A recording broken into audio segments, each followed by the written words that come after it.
just a case. You're not just a client. You're a person, and you deserve support. You deserve simplicity. You deserve communication.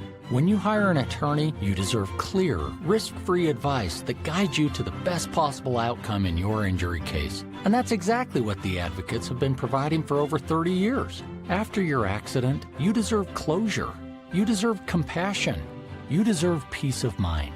You deserve an advocate. This is The Monty Show, the truth in sports talk streaming. When you want unbiased opinions about your favorite team without the spin, all you have to do is find The Monty Show, streaming live and available 24 hours a day, 7 days a week on YouTube. And now, here's Monty. Let the comments begin. The Salmon King returns. Yeah. On The Monty Show. Wednesday, May 7th, 2025.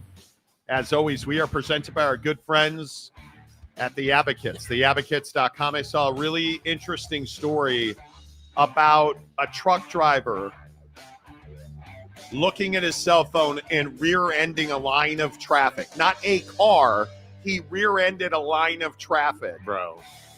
That's what you can't account for.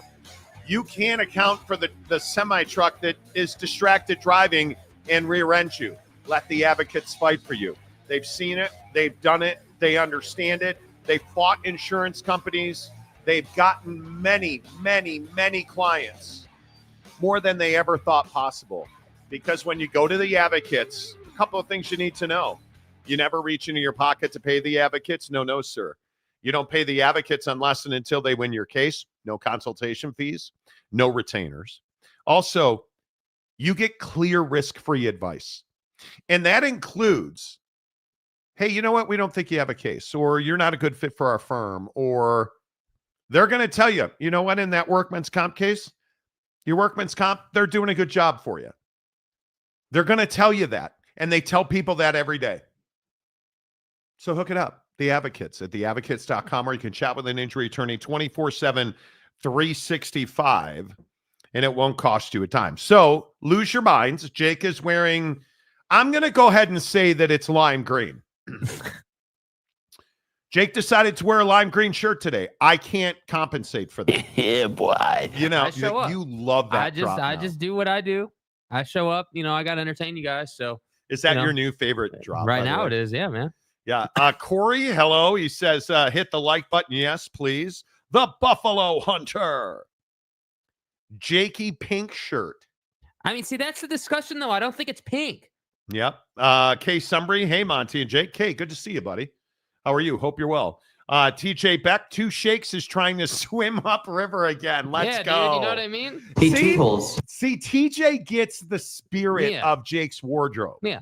Right? Yeah. TJ, though, chose violence over email the other day. TJ decided to send me, an article that lacks in journalistic integrity. I'm kidding. He sent me an article from John Canzano. Where John Canzano said that Utah was delusional about the $50 million per school per year. Again, who do you know? Who do you trust? I'm just saying. The Buffalo Hunter, please don't say Utah will win the Big 12. They do better flying under the radar. No, I guess not. Dana Marie, happy Wednesday, all. May your day be filled with smiles and glory holes. Well, okay. Exactly right. Smiles. Exactly right. Holes. Mike Smith, hit the like button like your Utah hockey hobo with a shotgun. The Utah Mammoth. No, tusk up, Monty. Tusk up. No, tusks up. Tusks. Yeah, the plurality and stuff. If anybody can explain to me how you could screw this up even worse, I have no idea. You went with Ryan Smith's receding hairline. Hey, Marty, tusks up, bro. Utah Mammoth was definitely our first and only choice for a name. Our team logo definitely looks like Microsoft clip art. Hashtag we show up. Okay. I mean, we show up. But am I the only one who looks at this and is just like, Okay, there's the logo. I don't necessarily mind the logo. The tusks up thing. The Utah, the state of Utah with the sticks sucks. The mammoth head, phenomenal. Love it. Love everything about it. You know what the biggest problem here is? Oh my God, tusk. The man. Let's go mammoth. You're not saying tusks up. You cannot say that 10 times fast. Yeah, it's not easy. You're not going to be able to do that. You know it, and I know it. There's no way. It just smacks of we were in a hurry and let's throw something together because the Yeti cooler company won't let us have Yetis. Yeah, pretty much. Yeah. That's what it smacks of. But you guys here on the program, one day a week at most, we like to do I told you so every day. I get it. Now, I want my flowers. I get that. Cavs crashed and burned in game 2. What did I tell you about Donovan Mitchell? Did I not tell you if he has a gazillion points and everybody else is in the middle of the road?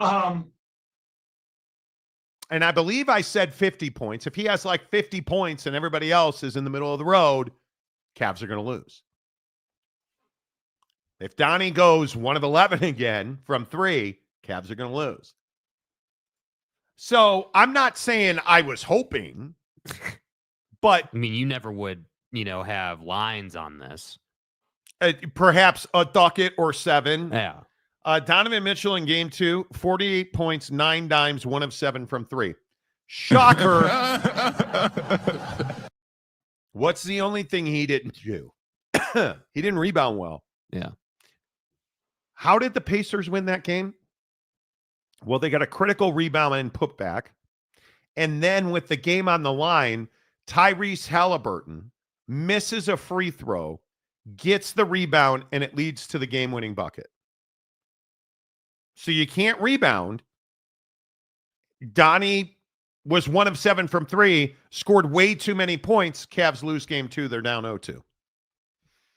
I'm just telling you, where are all the haters from yesterday? Where are you? Yeah, where's Anthony Eason? Where are you? I'm waiting. You know what I'm saying? Brandon Butler, you don't force a chant on fans. Well, apparently you do. Tusks up is not good, dude. Up. It's terrible. Why didn't we have Wooly on, dude? Why not that? Like, why That's what I'm saying. You know what I mean? Brandon Butler also said, same old, same with Donnie. People will always show you who they are. You're not wrong. And facts. I get it. Yesterday, the Cavs fans were in here in mass. That junk, Yeah, Noel, I don't like to talk about myself. I don't like to pat myself on the back, mainly because I'm not flexible enough. Come on, in let's the go, shoulder Slap joint. Rock. That's what I'm saying. Not flexible enough in the shoulder joint. But we had, I can't remember who it was yesterday, talking about how Donovan Mitchell's a rising star in the playoffs. Anthony Eason. Yeah. 30 points a game. Hey, man. When you're this good looking, I'll never understand. When you're as good looking and as intelligent as I am, and when all your wives want to hit it like they do with me, I'll never understand why guys want to step to this. That was probably too much. That was probably too far. Yeah, a little bit over the line. Yeah, I am stunned by that. I would also like to point out before we get to Cam is not rising. I'd also like to point out this little thing right here called Jake's an Idiot. I mean, Knicks at Celtics for game 2 tonight. Dude, we're in our vaunted pre-show meeting. Yeah, it's not going to be I told you so Thursday, is it, fatty? Jake is convinced. Hey, Chief. Hey, Tubbs. Yeah. Jake is convinced that because he wore a salmon shirt today, not salmon, it's salmon. Right. Because he wore a pink shirt today, Jake is convinced that Jason Tatum's going to show up.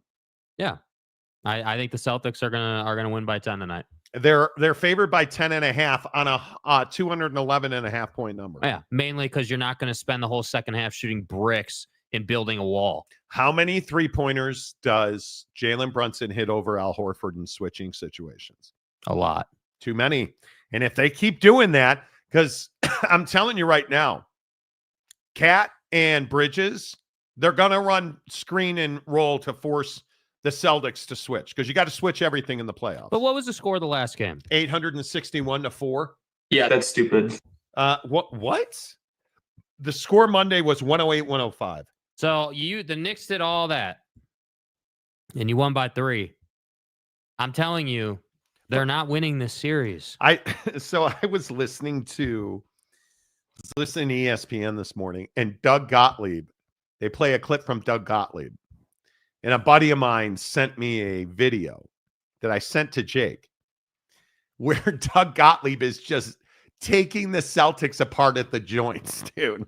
You guys are up 30 and you keep shooting threes. Like, just dude, losing his mind. Almost verbatim what Jake was saying the other day. Yeah, dude, it's ridiculous, bro. Like, you're not. That's what fucking ticks me the fuck off. Can you guys not step inside the line and take a shot? Like, can you not get to the line? Is there a rule? Can you not, do something different? What? Missing 50 threes wasn't good enough for you? So good. Come on.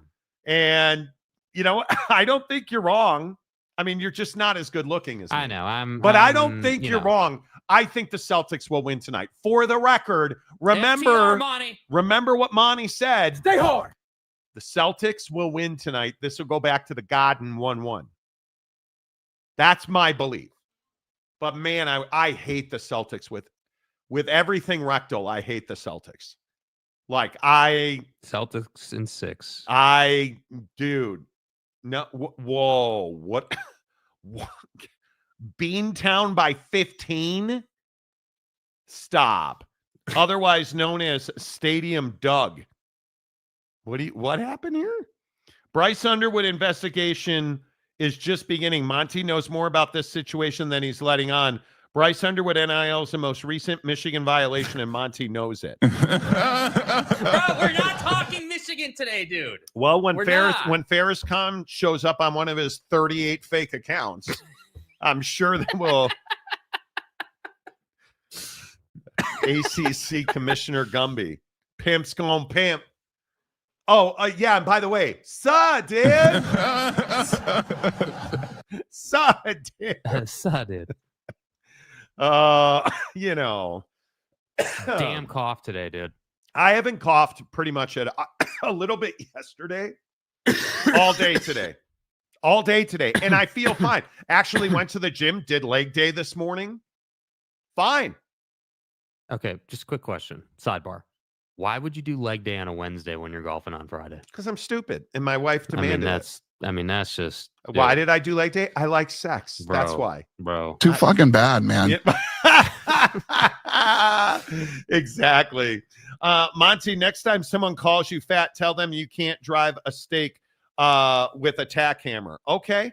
Well, and I don't disagree with that. I'm going to move on. I think it's the second city manifesto to hate the Celtics with a burning passion, and I do. Ryan Smith's receding hairline says Ferris cat. Macaque. Oh, Macaque. Dude, this is going to be a show, and I'm here for it today. I'm not even trying to take it off the rails. I'm here for it. Ferris cack? Ferris cack. I'm here for it, dude. I am absolutely here for it. All right. Let's get really negative now. Breaking news out of the University of Utah, allegedly, kind of, sort of, but not really anymore. Former Utah starting quarterback Cam Rising has announced that he has medically retired from football. He will not play anywhere this year or again, after doctors told him that it was not safe for him to continue his football career. And listen, I know that Cam Rising is a lightning bolt, even in the Ute community. I totally understand that. But in these situations, I hope that we take a minute to understand this cat gave his entire existence to the University of Utah, and he paid a massive physical price for it. And I understand that everybody does, and it's football and it hurts. This kid took more heat and more absolute vitriol from Utah fans and suffered so mightily And now his dream of playing in the National Football League is officially over, if it wasn't already. But it is now officially over. Jake, I'm not mad at Cam Rising. I have a lot of respect for the sacrifice he made for that university. Yeah, I mean, there's no question. I mean, the guy was absolutely the heartbeat of this program for 3 seasons, and took this program to heights that hadn't been seen really ever before in recent times. And I think that, Cam Rising is someone who was a leader. Obviously, people looked up to him. He really embodied Utah football, and I feel like, once that Baylor hit happened, bro, that kind of started the downhill, snowball effect into, hey, we're gonna have an awful season the following year. We're gonna just this whole thing, and I feel like for Utah, this is the closure that the program needed. I think the questions around, hey, what was Cam gonna do? Was this guy gonna play in the NFL?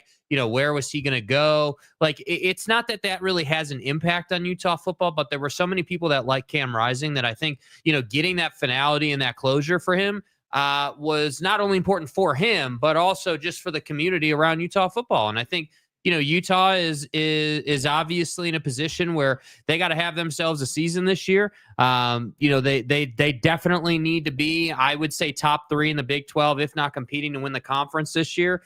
And bounce back and do what they said they were going to do when they joined the conference. So I think that this Cam Rising retirement thing is I hate saying it's a good thing, because I never wish a guy to have to retire from a medical issue or situation that he's going through. But I just feel like emotionally for the football program needed that.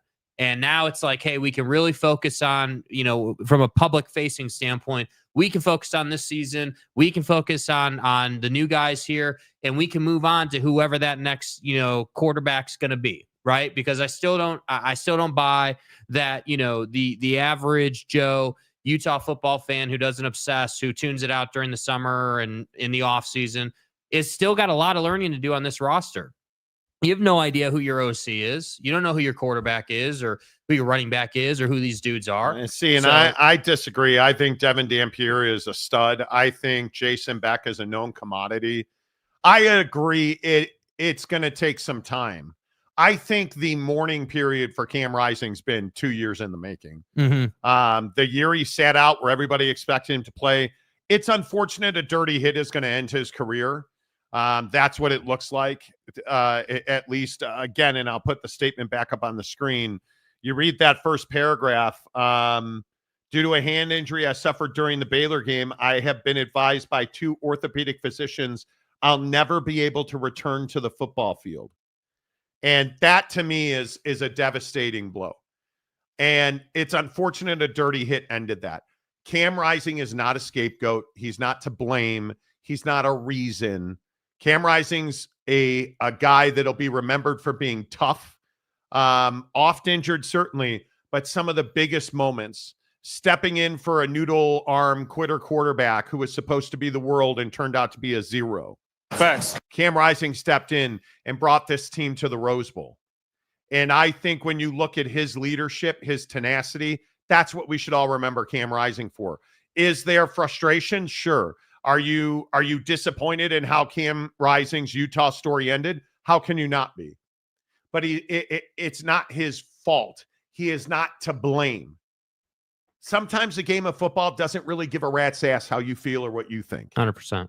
And we're learning that with Cam Rising. But I'm going to say again, as a Notre Dame fan, I wish Cam Rising had been our starting quarterback in South Bend, because I think Cam Rising's heart and his spirit, that's what college football should be about. Look no further than the USC games. I mean, the absolute just warrior mentality to go out and win those games, and some of the UCLA games that they had played in, and they were just a lot of those games that were grinded out physical games. And, we talked a ton on the show about how he was getting a little bit too much exposure. He was taking too many hits, trying to do too much. And, the Baylor hit, I didn't feel like he was doing too much. He was running towards the sideline and they popped him, and they popped him out of bounds. And obviously hit him into the Gatorade cooler, and that's pretty much the end of it. So, I just think I think that Utah needs and is getting, frankly, sort of this injection of, hey, we can finally move on. Like we can move forward with the program. Like typically in college athletics, that's what senior days are for. And that's what all those kind of days where you're celebrating people through the process that are every single year. That's what those are for. They're as a player, you're building up to having, your final game at Rice Eccles. But do you know what I mean though when I say I feel like there is an irrational amount of anger to Cam Rising. The year that he sat out, the anger, the vitriol, the lies, the storytelling, the fabrication that surrounded his situation. Only at Utah. Mm-hmm. The hate and the vitriol towards Utah in the conference last year because of the arrogance, because of this belief that Utah doesn't want to be in the conference. I believe, and it's just my opinion, that this is a really important year for Utah and Kyle Whittingham. 100%. Because I again will tell you, Kyle Whittingham has accomplished things that I don't know any other coach has accomplished. Taking this team after Pervin Lyer left for Florida. Yeah. Taking this team to the Pac-12. Taking this team through a period in 2015 and 2016, I guess it was. Maybe it was 2013, 2014, where a lot of people thought Kyle Whittingham should have been fired. Then to rise through that, persevere, recruit, the Dennis Erickson era, to win, the conference, to go to back-to-back Rose Bowls, to lose them in heartbreaking fashion with a pig farmer at quarterback. The Cam Rising situation, the Brant Keithy situation, all of the things Kyle Whittingham has been through. If he does not win this conference this year, my fear is that we will never remember Kyle Whittingham for the legend that he is. Mm-hmm. And the Rose Bowls and the Mountain West, the Pac-12, thumping Utah all those years. Well, he flamed out at the end, and because that's what we do in sports. Yeah. I think this is a critical year. If Jason Beck and Devin Dampier come in here and light this conference on fire and can be one of the better offensive coordinator quarterback combos in a league that's just stocked with quarterback talent, then Kyle Whittingham has a defense that you and I both know is going to be one of the top defenses in the conference. Well, yeah, and I think to that point, I mean, you can't tell me he's not looking to prove a point here. I think that Kyle Whittingham is a lot of things. Some people would characterize Kyle Whittingham as a little bit stubborn in the way he goes about footballing, just with his style and being so defense, ground and pound mindset. But I think that we've never really seen Kyle Whittingham in a position where he's brought someone in who wasn't just the coordinator. Like you're talking about bringing in coordinator and quarterback, already knows the system. Like, do you understand how much of an advantage that is? Like, think about the Retzloff BYU journey that they've been on. Retzloff coming in, having to learn the playbook, having to do all of that, like all that homework. Like this system's already in dude's head. Like he can lead the team from day one, and he can help. And I think that is something that doesn't get talked about that I think is a big advantage for Utah. Now, there's a big difference between knowing the playbook and being able to run the playbook, obviously, and doing that in the Big-12 against the talent that this conference projects to have on defense. Obviously, it's a different conversation, but I just think if you said to me, hey, Kyle Whittingham has the offensive side of the ball taken care of. They've got a great quarterback, got a great OC, they've got good enough talent. All he's got to do is coach the team in the bigger picture and do the defense. That's a dangerous combination, man. And again, they got to go out and prove it. I agree with the commenters today saying, hey, let's not say they're going to win the conference. I agree with that. I agree with that. I think that a safe projection is top three. I think it's reasonable. It's evidence-based to say that if you look at their track record, you look at what they've done this offseason, there's no reason why barring injury, of course, that Utah wouldn't be a top 3 team in the Big 12, just based on what we know Kyle Whittingham to be and based on what we know about the new guys coming in. So I just think that's a really fair assessment. I don't think that that's, too much or overstating it. And I just think that the Big 12 is a conference that really, really needs Utah to be relevant, because when you think about the slate, the schedule every week, Utah and Oklahoma State sucking in this conference last year and sucking out loud made it so the conference just wasn't relevant, really. I mean, yeah, you had Colorado and BYU, but that certainly is not the stature of a football game that, like Utah and Arizona State would have been. Can you imagine Utah full strength versus that Arizona State team last year? That's a hell of a football game. And the conference didn't have that. So that's why I say, I just think that this year, with Cam Rising officially retiring, moving on, that book, if you will, that novel has come to a close. Yeah. Now this program can feel good about moving forward and can feel good about what they have. And I do think we were golfing over the weekend. What is everyone asking us? Hey, well, how long is Wick going to coach? What do you think about Utah? Is he going to retire? That's what everyone's asking. You look at their road games. This is a 9-win team just based on their road games. At UCLA, at Wyoming, at West Virginia, at BYU, at Baylor, at Kansas. They have a chance to win every one of those games. Mm-hmm. Even though I think BYU could arguably be the best team in the conference. But their home games, Cal Poly, that Texas Tech game, that's going to be one of the best games on the schedule the entire year. Because I think right now, if you're projecting this conference and you ask yourself, well, who's probably going to win this conference? Who's going to be in the conversation? Arizona State's going to be in the conversation. Mm-hmm. I think Joey's has to win a minimum of 10 games. I think he has the most pressure on him of anybody in the entire conference. Well, I think Dave Aranda's got a cupcake schedule. I mean, if there ever was a guy, his road games are SMU, Oak State, TCU, Cincinnati, and Arizona. You're not going to win 10 games with that road schedule. When your home games are Auburn, Samford, Arizona State, K-State, UCF, Utah, and Houston. And I think your losses are probably that Utah game, obviously. TCU, Auburn. I expect Baylor to. I think Houston's going to be exponentially better. That's going to be a good game. I would expect them to beat UCF because I think Scott Frost is probably a 5-win team this year. Yeah. Transition year. Mm-hmm. Different situation than Scott had the first time around, obviously.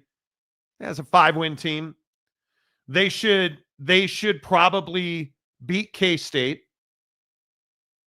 I would think their one home loss is going to be Arizona State or Utah. And there's a chance that Utah game is going to be in November. There's a chance they lose that game. Who's hurt, who's not, we'll find out. Yeah. But I don't know. I just go up and down this conference.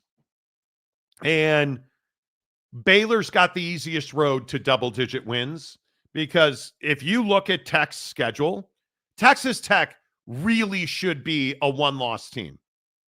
I don't know how with their road schedule, though, at Utah, at Houston, at Arizona State, at K-State, at West Virginia. West Virginia's the last game of the year. That's going to be a tough trip. That's a long trip and a tough trip. Morgantown in the late fall is not ideal. But I look at Texas Tech, Arkansas, Pine Bluff, Kent State, Oregon State. They're 3-0. At Utah, I don't know. I don't know. That could be one of the games of the year, potentially. On paper, I think it is. I think on paper, that's a very even matchup. At Houston's a win for 4. Kansas a win for 5. At Arizona State, that should be a win. Oak State should be a win. K-State, that's one of their 3 potential losses. BYU and Lubbock, Texas Tech should win that game. I mean, you're looking right there. That's 9 wins. Yeah.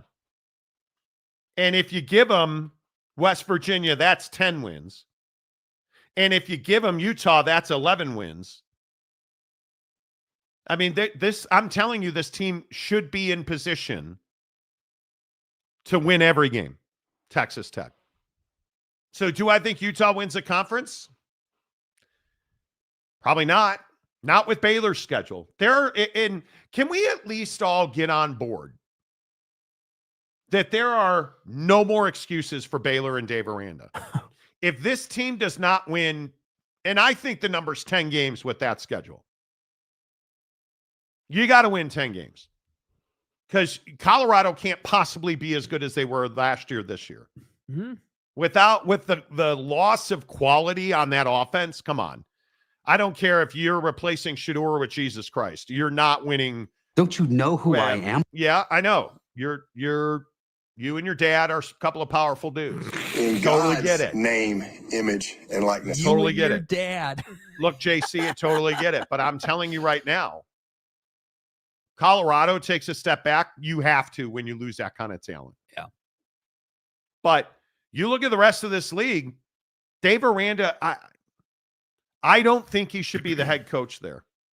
I truly, in my mind, I don't believe he should. But again, expectations. I mean, I don't disagree with anything you're saying, but you know, in Waco, do they have expectations? Like, I mean, do people in Waco look at that schedule and do what you just did? You can't lose the SMU game.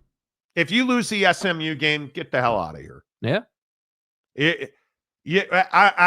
All I hear about, Oak State James rolls in here every day and pretty much fillets Baylor is this hot team at the end of the year. Well, he's a Baylor fan. Huh? He's a Baylor fan.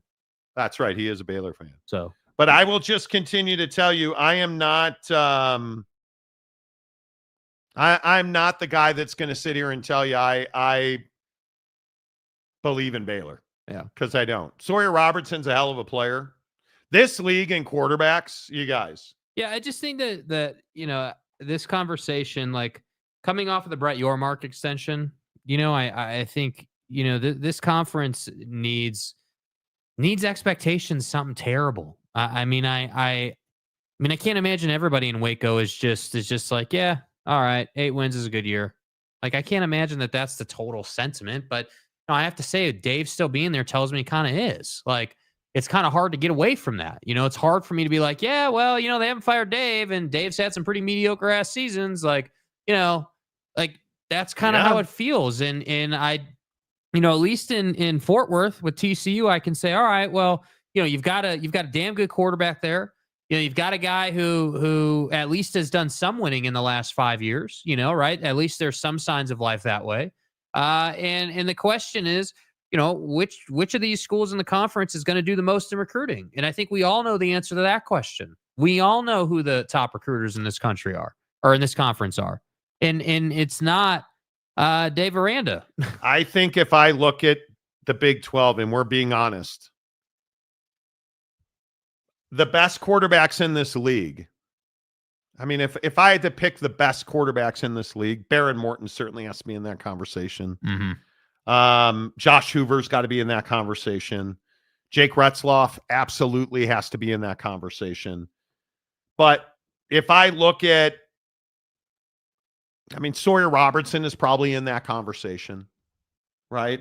But is Connor Wegman in that conversation? Probably not. That's a 5. I think they're a 500, 6-7 win team in Houston. Brendan Sorsby, not. That's a 5-win team. But Rocco Becht, I think Iowa State continues to be a wild card in this league. Mm-hmm. Is that an 8-win team, 9-win team? Doesn't feel like it. It truly doesn't feel like it. But if I look at Baron Morton, Sam Leavitt at Arizona State, I don't know. What is that offense without the bulldozer in the backfield? Yeah. It's a great question. I don't know. Is Sam Leavitt really that good? What is, like, Avery Johnson was rumored to be going to Tennessee. Didn't happen. Stayed in Manhattan. K-State. At some point, Avery Johnson's going to be the guy y'all thought he was, right? I guess. Is this the year that happens? I look at all this stuff, and then I say Devin Dampier coming to Utah as one of the most prolific quarterbacks in the country last year, staying in the same offense, probably the same language. Why would I not expect him to play well in a league where defense doesn't seem to be at a premium? Yeah, that's a great question. Yeah, I mean, I think that's fair. I think, I don't know. I'm really, focused, stuck on, if you will, this relationship between Dampier and Beck, and the fact that this is an offense that's baked in already to your quarterback's brain. Like, the idea, to me, I guess it just really stands out to me that in a year when it was awful timing to have just like your worst season you've had in however long, it also stands out to me on the flip side of that coin that because you had that year you had, and because Cam Rising is now retired, and because Isaac Wilson didn't pan out the way you wanted him to, now you've gone out and you made some phone calls and you made this happen.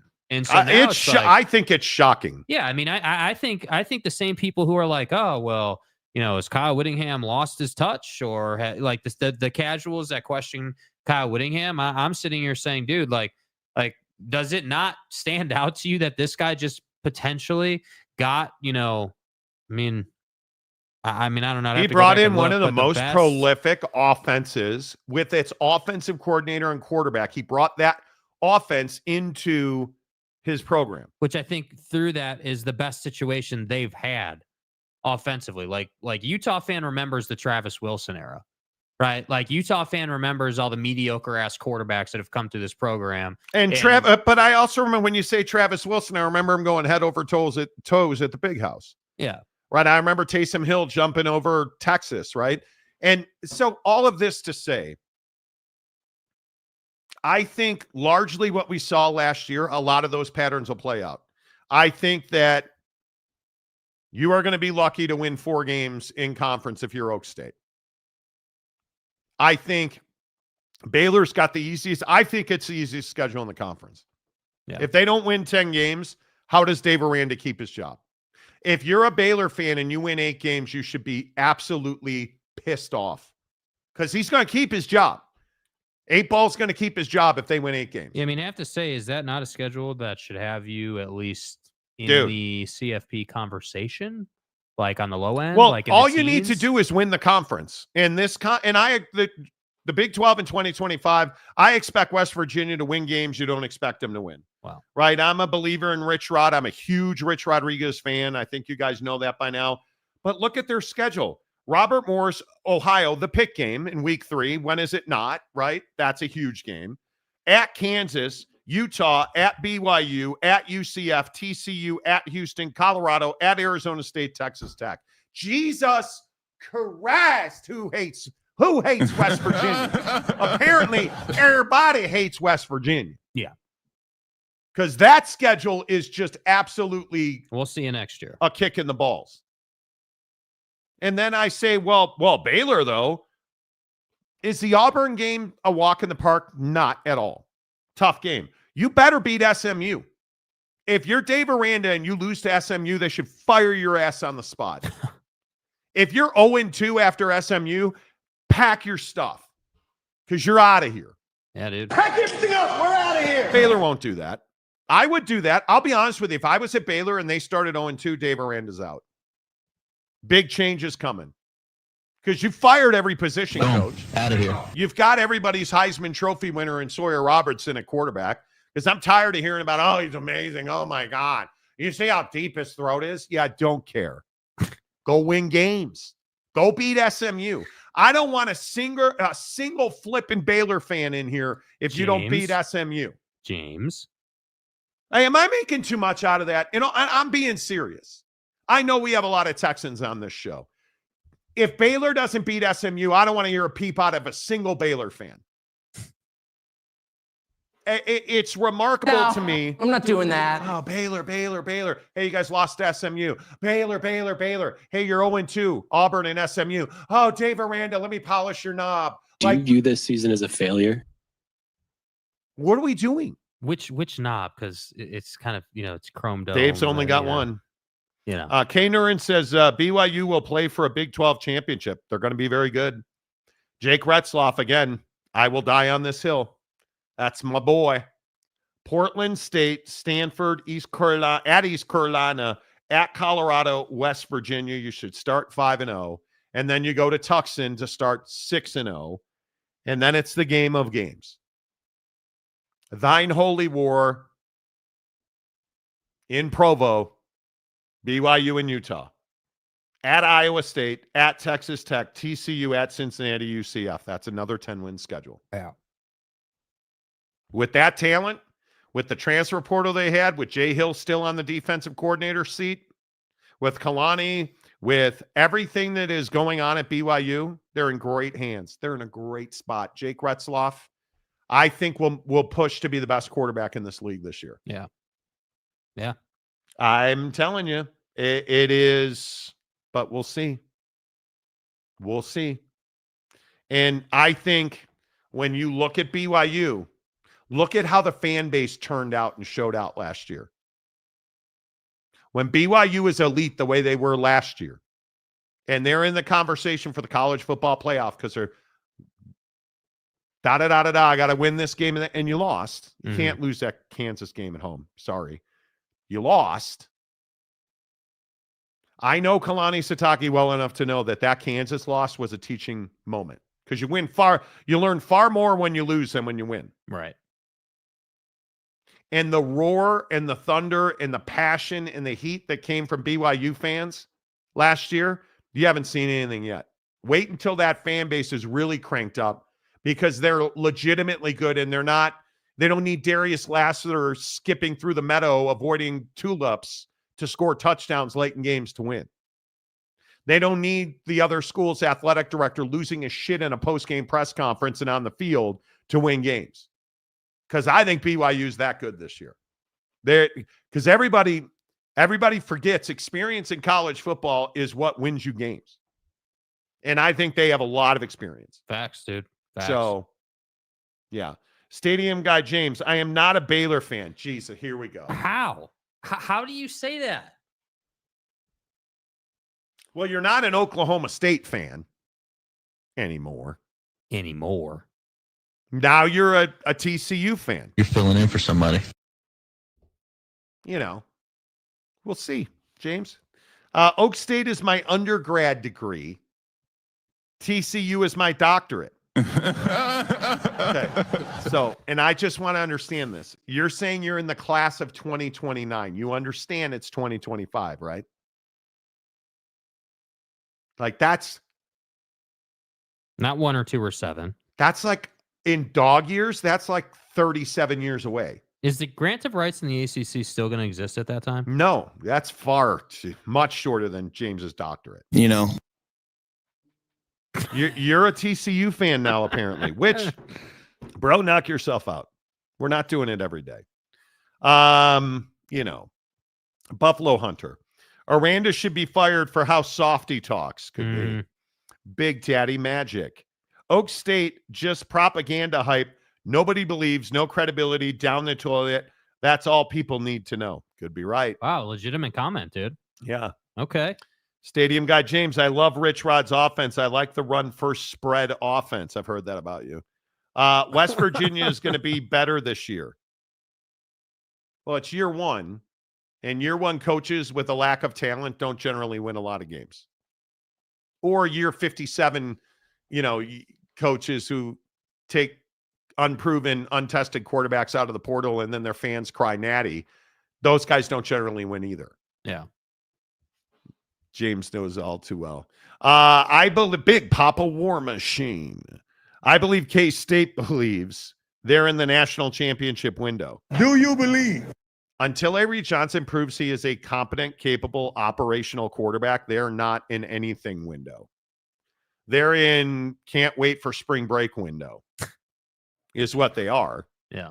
Buffalo Hunter, I hope Rich Rod brings West Virginia back. Me too. In the 2024-25 fiscal year, the Big-12 distributed a record $470 million in revenue to its 14-member university. We've talked about this already. However, the original 10 schools experienced a slight reduction. Okay, cool. What does that have to do with anything today? I would like Baylor to win the Big 12, but I already put money on K-State, so there it is. Okay. Wow. So you got Benji's on K-State. Okay. Buffalo Hunter, I remember Taysom Hill never beating Utah, and he was still the best quarterback in the state his entire time at BYU. Like, it's remarkable Haters, to me bro. that Utah fan just will never say anything nice about anybody else's quarterback. Yeah. It's not close that Taysom Hill was the better quarterback. No, man. Next comment. Witt and Venables did same thing. Which one pays off first? I think Kyle Whittingham has a recruiting advantage with Jason Beck. I think. BYU is my pick to win the Big 12. I saw Jake Retzloff last year against SMU. You mean when John Stone's dreams died on the field? Wait, and he is a legit. Wasn't that his boy? Yeah, John Stone was he's the greatest quarterback anybody's ever seen. Oh, wasn't it Preston? Now it's Hoss Hengy. The greatest quarterback anybody's ever. Preston Stone. Yeah. Stay hard. Yeah, same big cock guy. Anyway. Yeah, clean cut, you know?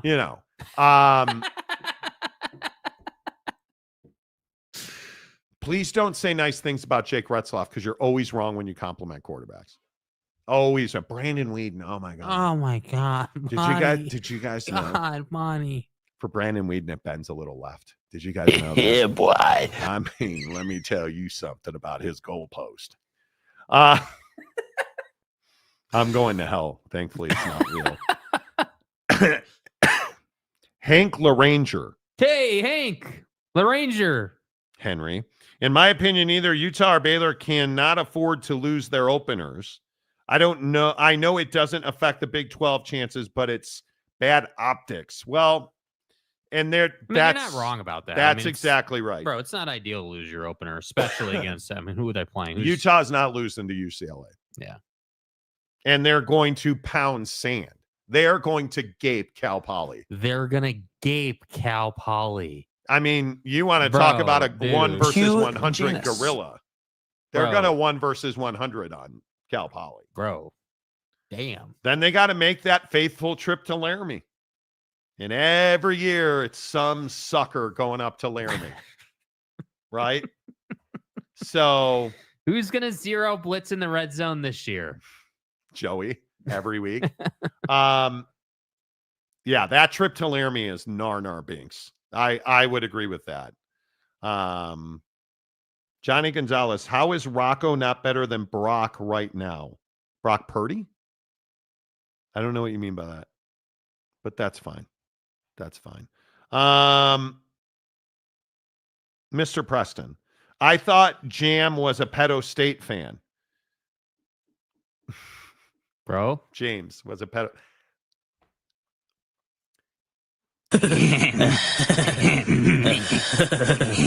BYU isn't surprising anyone this year. Teams are going to get up for them. I would agree with that. This is a family program. Okay. Right. I don't know that anybody in the second half of the schedule was surprised by BYU, and they still won a lot of games. Yeah. They can't have. My guess is the growth will come in situations like the Kansas and the Arizona State game. You can't have those performances when you're undefeated. You can't lose night games at home because dreams go to Provo to die. You know how hard it is to play in Provo at night as a visiting team? Yeah. Unless you're Kansas last year, and then it actually wasn't that difficult, right? Like, that's the worst part of it. That's the worst part of it. I call it like I see it. Yeah, I know, but you're never correct. So you see it wrong, dude. You're never correct. Ain't ducking no smoke. Let me tell you something about this Oak State offensive line. Now, it all originated from the IPF. And, and that world-class wide receiver room that Oak State has, which is 10 times better than BYU, that's what's going to make this offensive line incredible. Proceeded to be one of the worst offensive. I'm not sure their offensive line last year was better than Colorado's 2 years ago. We all went to Buc-ee's after one of the games, and I still can't figure out why the offensive line was so bad. Now, I was picking that hot dog wiener off the roller, thinking about Jake. What a stud. But anyway, my point is, James, you're so rarely. You're so rarely right. Haas Henji for Heisman. Ollie Gordon's going to have the best running back year in the country. He's just going to run some stairs, Monty, and it's going to be fine. DUI, picked 179th. And he will every single time. Don't. Laramie is always a street fight. Always.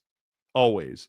Kaner and BYU will win the Big 12 championship in football and basketball. Maybe. Hey, money can't buy you happiness, but it can buy you a Big 12 championship. I can tell you that right now. Bro. Nacho Libre, K-State season rides on week 0. Well, nobody's season rides on week 0. But K-State's got Iowa State, and which I'm not a commissioner of a league. I don't make football schedules. Who thought it was a good idea to have K-State, Iowa State play in the first game of the season? Like, if I'm the Big 12 and I have K-State, Iowa State, can we at least get that in October? No. Like, who cares about K-State at Arizona? Why are we playing K-State, Iowa State? It's infuriating to me. Buffalo Hunter, K, go home, you're drunk. Okay. BYU's going to potentially have a better year than Utah, though. On paper, they have more stability. Mike, I gave Scott Frost slack for some personal issues years back, but by his interview, he hasn't changed.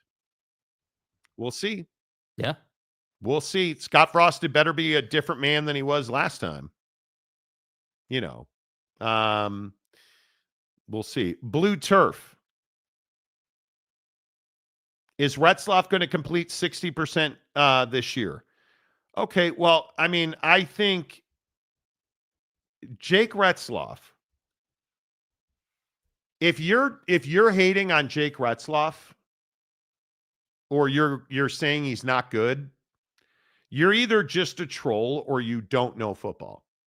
Because Jake Retzloff last year, admittedly, needs to be a more efficient passer. I don't even disagree with that. 12 interceptions, 58%? You got to be better than that, especially when you were only sacked 18 times. The play calling's also got to be a lot better than that. Yes. Which, again, I'm assuming you have no idea how football works. But some of the play calling there was brutal. Brutal. But who doesn't say that about their offensive coordinator? It's not my fault he won't read the whole comment. No, Okay, here we go, dude. Don't deflect, bro. We didn't skip out what? Okay, what did we miss in your prior comment that was just so incredibly damaging to your point? I call it like I see it. Jake Retzloff is a bona fide star. He can make all the right throws and can extend plays with his legs. Okay, so what did we miss by not reading the rest of your comment? Like, respectfully, what James, did we miss? Again, you're just somebody who, as soon as you put your stamp of approval on somebody, it's almost like they wake up the next morning with a herpes rash. Like, it is just, that might be a little harsh. I started having second thoughts. Because herpes isn't going to kill you. Anytime James puts a signature on you, you're dead. You're a dead man walking. Right? Really unfair. Preston Stonen is not dead. Clean cut, dude. Dead. Right? Ollie Gordon, deader than dead. I mean, you talked about how great Ollie Gordon was. Dude went out and got a DUI and then ended Mike Gundy's career at Oklahoma State. On top of that, you cursed not only the quarterback, you cursed an entire offensive line and wide receiver room, dude. Please keep Notre Dame out your mouth. That'd be very much appreciated. Oh, dear. Oh, my. TJ Beck, T-Boone Pickens couldn't buy an offensive line, but can buy unlimited mullet cuts. Damn right. Eric Wasikowski, who the hell pissed off India last night? Yeah, I don't know. Ask the Pakistanis. Backwoods Mike Smith. Someone had beef barbecue. James. Hey, by the way, yeah, how's your butthole, man? Dude? Yeah. How's the butthole? How are we feeling intestinally? Hugh Janus. Joey B, Jake and Red. Wow. The Monty Show. Okay, bro. It's dude, not you gotta red. Get it right, bro. It's salmon. It's sink. Yeah. Not pink and not salmon. Sink. Yeah. You know, he's Like- got a bunch of eggs all over him. Yeah, you got to be better, dude. You know. Big Daddy Dallas. Oh God. Cam is like Greg Oden of Ohio State. So much promise, but could never stay healthy. Truth. Danny Kiger. DK. Danny Kiger. Anyway. I'm here for it today. I might not be able to say a whole sentence without coughing, but I've got energy. James firmly believes if a player runs all the amazing stairs between the IPF and the top of the upper grandstand, he'll definitely win a Heisman. No, Danny, I saw Jake Retzloff play in person. So we also need to stop with this nonsense. Well, I saw him in person. You can't see him as well in person as you can on TV. What? What does it mean you saw him in person? You're not getting a better view of him in person than you are on TV. But Monty, I'm sitting on top of the IPF on top of the stadium. Haas Hengy. I mean, this fucking guy. I was at Buc-ee's talking to Cheryl. Now, she might have 3 kids with 7 different dudes. But she is hotter than my wife. But my wife, who's mildly unattractive.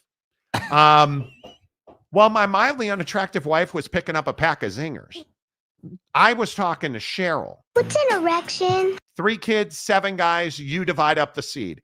My point is... You divide up the seed? My point is, Cheryl was telling me that Preston Stone, who bends a little left, she was telling me when he goes deep, there's nothing like it.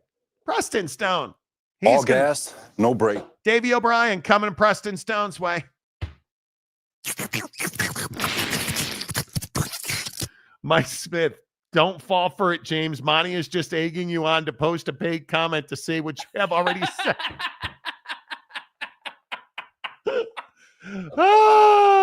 Dude, bro. Joey B. Jake is about to tap out. He's done with the stadium guy, James.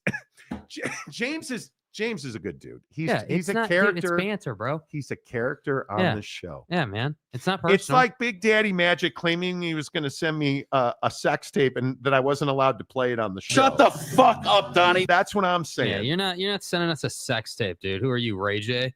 Come on. He's tried. He has tried. But it's fine. I am. Dude, I opened up my Insta Snap base and I have 11 DMs.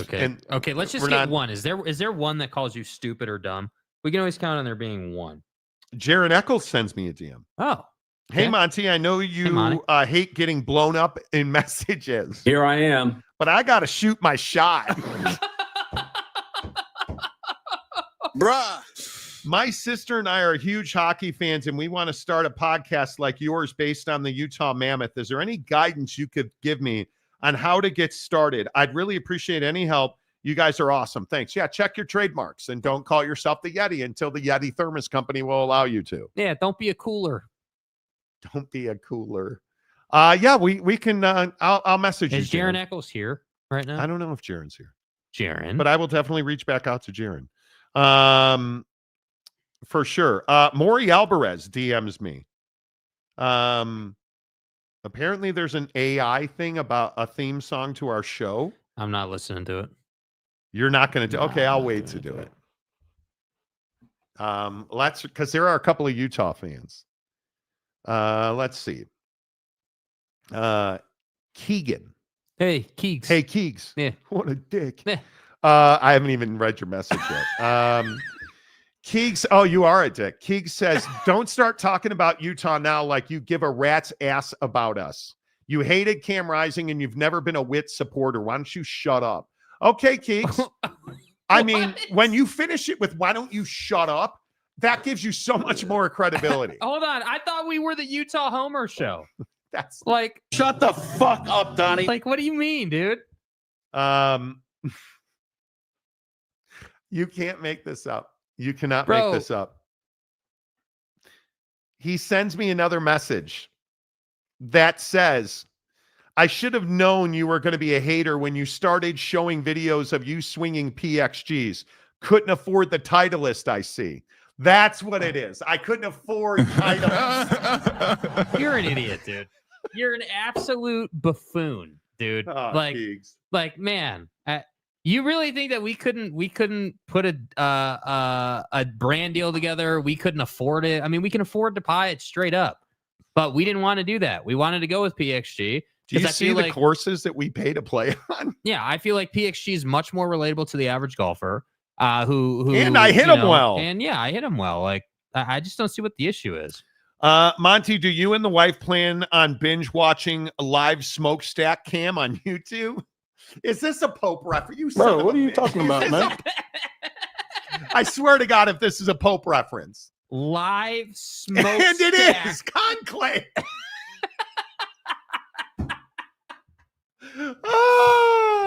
Do you guys get into the Catholics like electing a new pope through burning? Well, the Catholics want to elect Donnie. You know, I mean, if you listen to him, where's Wasikowski? Yeah, the Donnie, the Catholics love Donnie. This is wild. TJ Beck, 2 shakes, maybe a meat gazer. Hell yeah! But James is a stadium gazer with his eyes on the parking lot. Oh yeah. Wow. Stadium guy James. Oak State has to get their act together. Well, spring ball practices are over and they can't figure out who QB was. Well, Monty, Haas Hengy in the IPF was absolutely, positively incredible. I mean, just incredible. But he was no Brandon Whedon. God, I know you and your dad are busy electing a new pope. Dad? But God, that you already struck down Haas Hengy. He's a bum.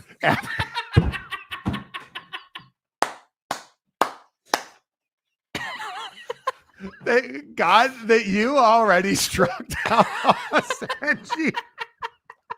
Who's another example of James putting his stamp of approval on? Haas Hengy's the greatest quarterback anybody's ever slurped. It's my quarterback. Right? Like that you already struck him down, God.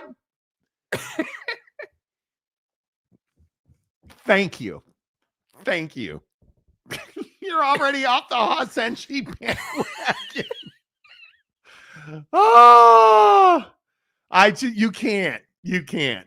Yeah, I know. Never been a wit supporter. WTF. Yeah. All everybody ever says is, you'll never see anything critical of Kyle Whittingham. I know.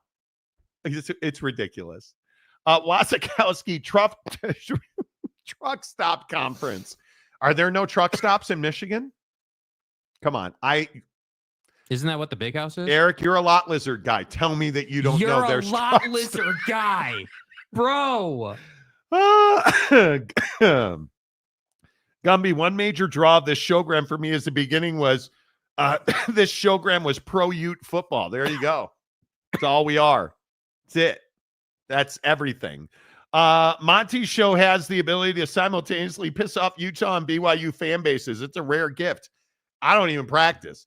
Damian Fowler, Keegs was doing Kegels, thank you, Kegels, with that comment. To say that I never support Kyle Whittingham. I love it. Big Daddy Dallas. I hope West Virginia turns things around with Rich Rod. Dude, when Rich Rod is winning games, and let's be honest, when West Virginia football is good, this is a better conference. If the West Virginia pick games of consequence on both sides, we're better for football. Oh God, who's at your front door? I don't know. People from the office. They drive around in these golf carts because the complex is big enough where you can't just walk it. So Jake rents a massive townhouse. Yeah, and his rental townhouse, which is 4 stories. It's 3 stories. Well, technically, with the stairs, how many landings you got in that house? Yeah, it's 4 stories. Anyway, the point is, his 4-story, 3-story townhouse, massive. Not right? quite as big as the IPF at Boone Pickens, but well, what is? Yeah. So what are they doing at your door?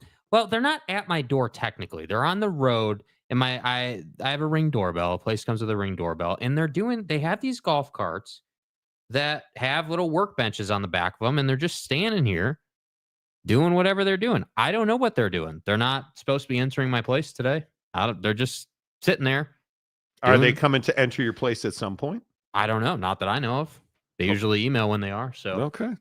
Mike says everybody's on a roll today. Yes, they are. Got to be able to quote at least one scripture before you're allowed to apply for the Pope job. That's a good point, Mike Smith. That's a good point. Mr. Preston, show about to derail. Ain't no reset. Dude, 100%, bro. Gumby, Michigan doesn't have truck stops. They have rest areas and way stations. Oh, got it. Okay. Eric Wasikowskinator, lot lizards about to lose their jobs with these driverless trucks. Hey, man, how damn lot lizards supposed to make a living when you put these driverless trucks out there? Damn Teslas. God damn it. Do you guys want self-driving big rigs on the road? Hell no, dude. Hell no. You guys remember the Waymos in which is different than the Wayman brothers, but the Waymos in Arizona getting in accidents and stuff? I don't know that I'm here for that. No. I don't think I'm here for that. David Persons. Hey, David, how are you? Hengy is the best QB everywhere, which is exactly why he couldn't beat out Josh Hoover for the starting position at TCU. And James, listen, I actually my belief is Haas Hengy is a talented quarterback who I don't know if he has the fortitude to compete. Now, Josh Hoover, I think, could be the best quarterback in this league. In all seriousness, how good is that guy? Excellent. But you got to stand and deliver. Why is Arch Manning still at Texas? Because he's got the belief and the fortitude to battle for his spot, right? You don't, and James, please don't lose your larvae on me over this, but you don't leave TCU to step back and go to Oak State. I'll try to stay calm and not curse. Right? You don't do that. I would say that's a lateral move at best. For a quarterback, it is. I mean, you're in an offense at TCU that throws the ball all over the damn place. And if you were good enough, you should be number 2. Because how many quarterbacks take every snap every year? Yeah. Not many. So I think it's a little, Buffalo Hunter, office personnel knocking on Jakey's door looking for the pro rata they deserve. They ain't getting that, bro. So did you guys got a dog? Did you let the office know you got a dog? Mm-hmm. Oh, you did? Okay. We did, yeah. Yep. Stepanik, how are you, buddy? Stadium guy James. Okay, everybody pipe down. Pipe down, please. Shh. Stay hard. James, Shut the fuck up, Donnie. I have to read every word of his comment now. So if you could just can we talk about football? Nah, I'm good. Johnny Gonzalez. TCU is a legit contender. Returning stars Hoover at quarterback, Savion Williams at wide receiver, and Trey Sanders at running back. They're a legit contender, but have to play BYU at Provo. That's a loss. Okay. Thank you for that. That's the lie detector test determined that was a lie. They just showed the black smoke on the news, so no new Pope. Damn. Instead, I'm watching the Cubs on rerun lose today. Thanks for that, Jake. Who controls the TV here in the studio? Show me the Cubs losing. That's fine. Gumby, see, I defended your stupid pink shirt today. It's salmon. No, it's not. It's actually pink. I only said salmon, so it didn't hurt your feelings. Well, I bet on the self-driving trucks. Some truckers drivers are ass a lot. That's a tough come job. on, dude. This is a number. Being a truck driver is dude. really difficult. I don't want. I'm sorry. I can't have. I'm not trusting autopilot with how many tons? 4-ton truck, or however many tons the average. But what is the average big rig weigh? I need to know this stat. Man, well, for me, my big rig's about 13 pounds. Man, Preston Stone's is a little more than that. I mean, Wait. Okay, wait, hang on. Hey, Siri. What is the average big rig truck weigh? Here's an answer from cashcarsbore.com. Couldn't read that out loud, could you degenerate? 80,000 pounds. Yeah, Whereas a semi-truck with a trailer has a total weight of 35,000 pounds. Wow. Okay, those are heavy. You know how much responsibility that is? Okay, Keegan. Now Keegan. Oh God, here we go. I'm here for it. I'm here for it.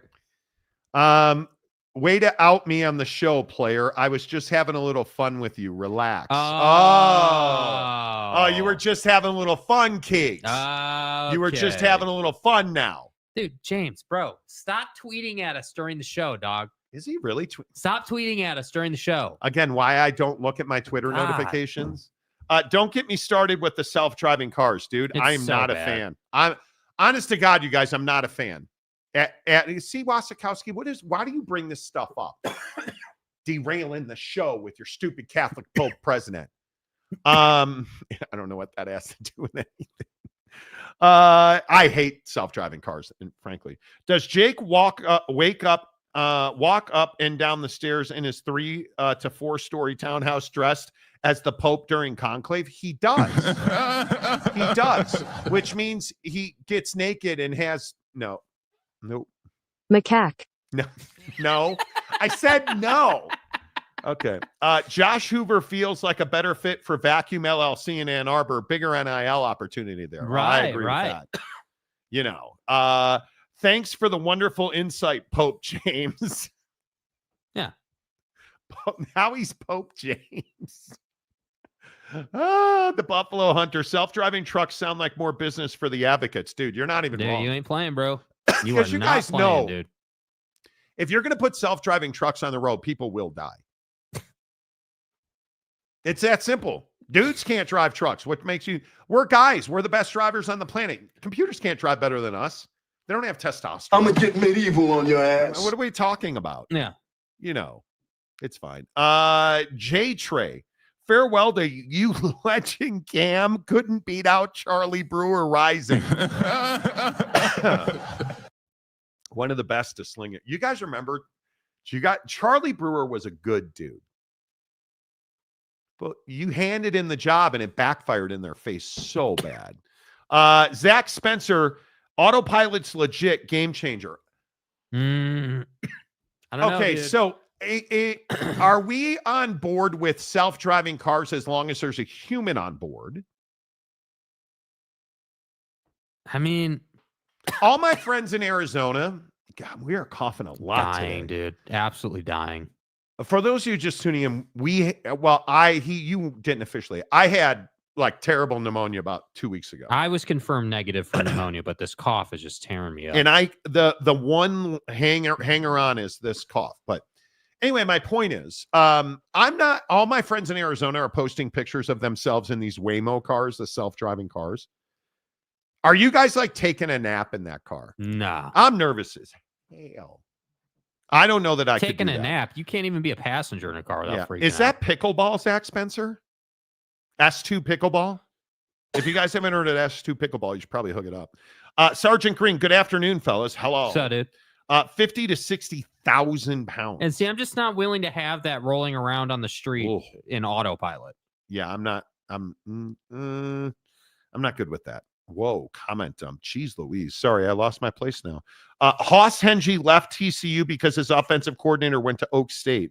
When you have a good relationship with your OC, Hengy went with Doug Meacham, but apparently he didn't. I was reading this the other day.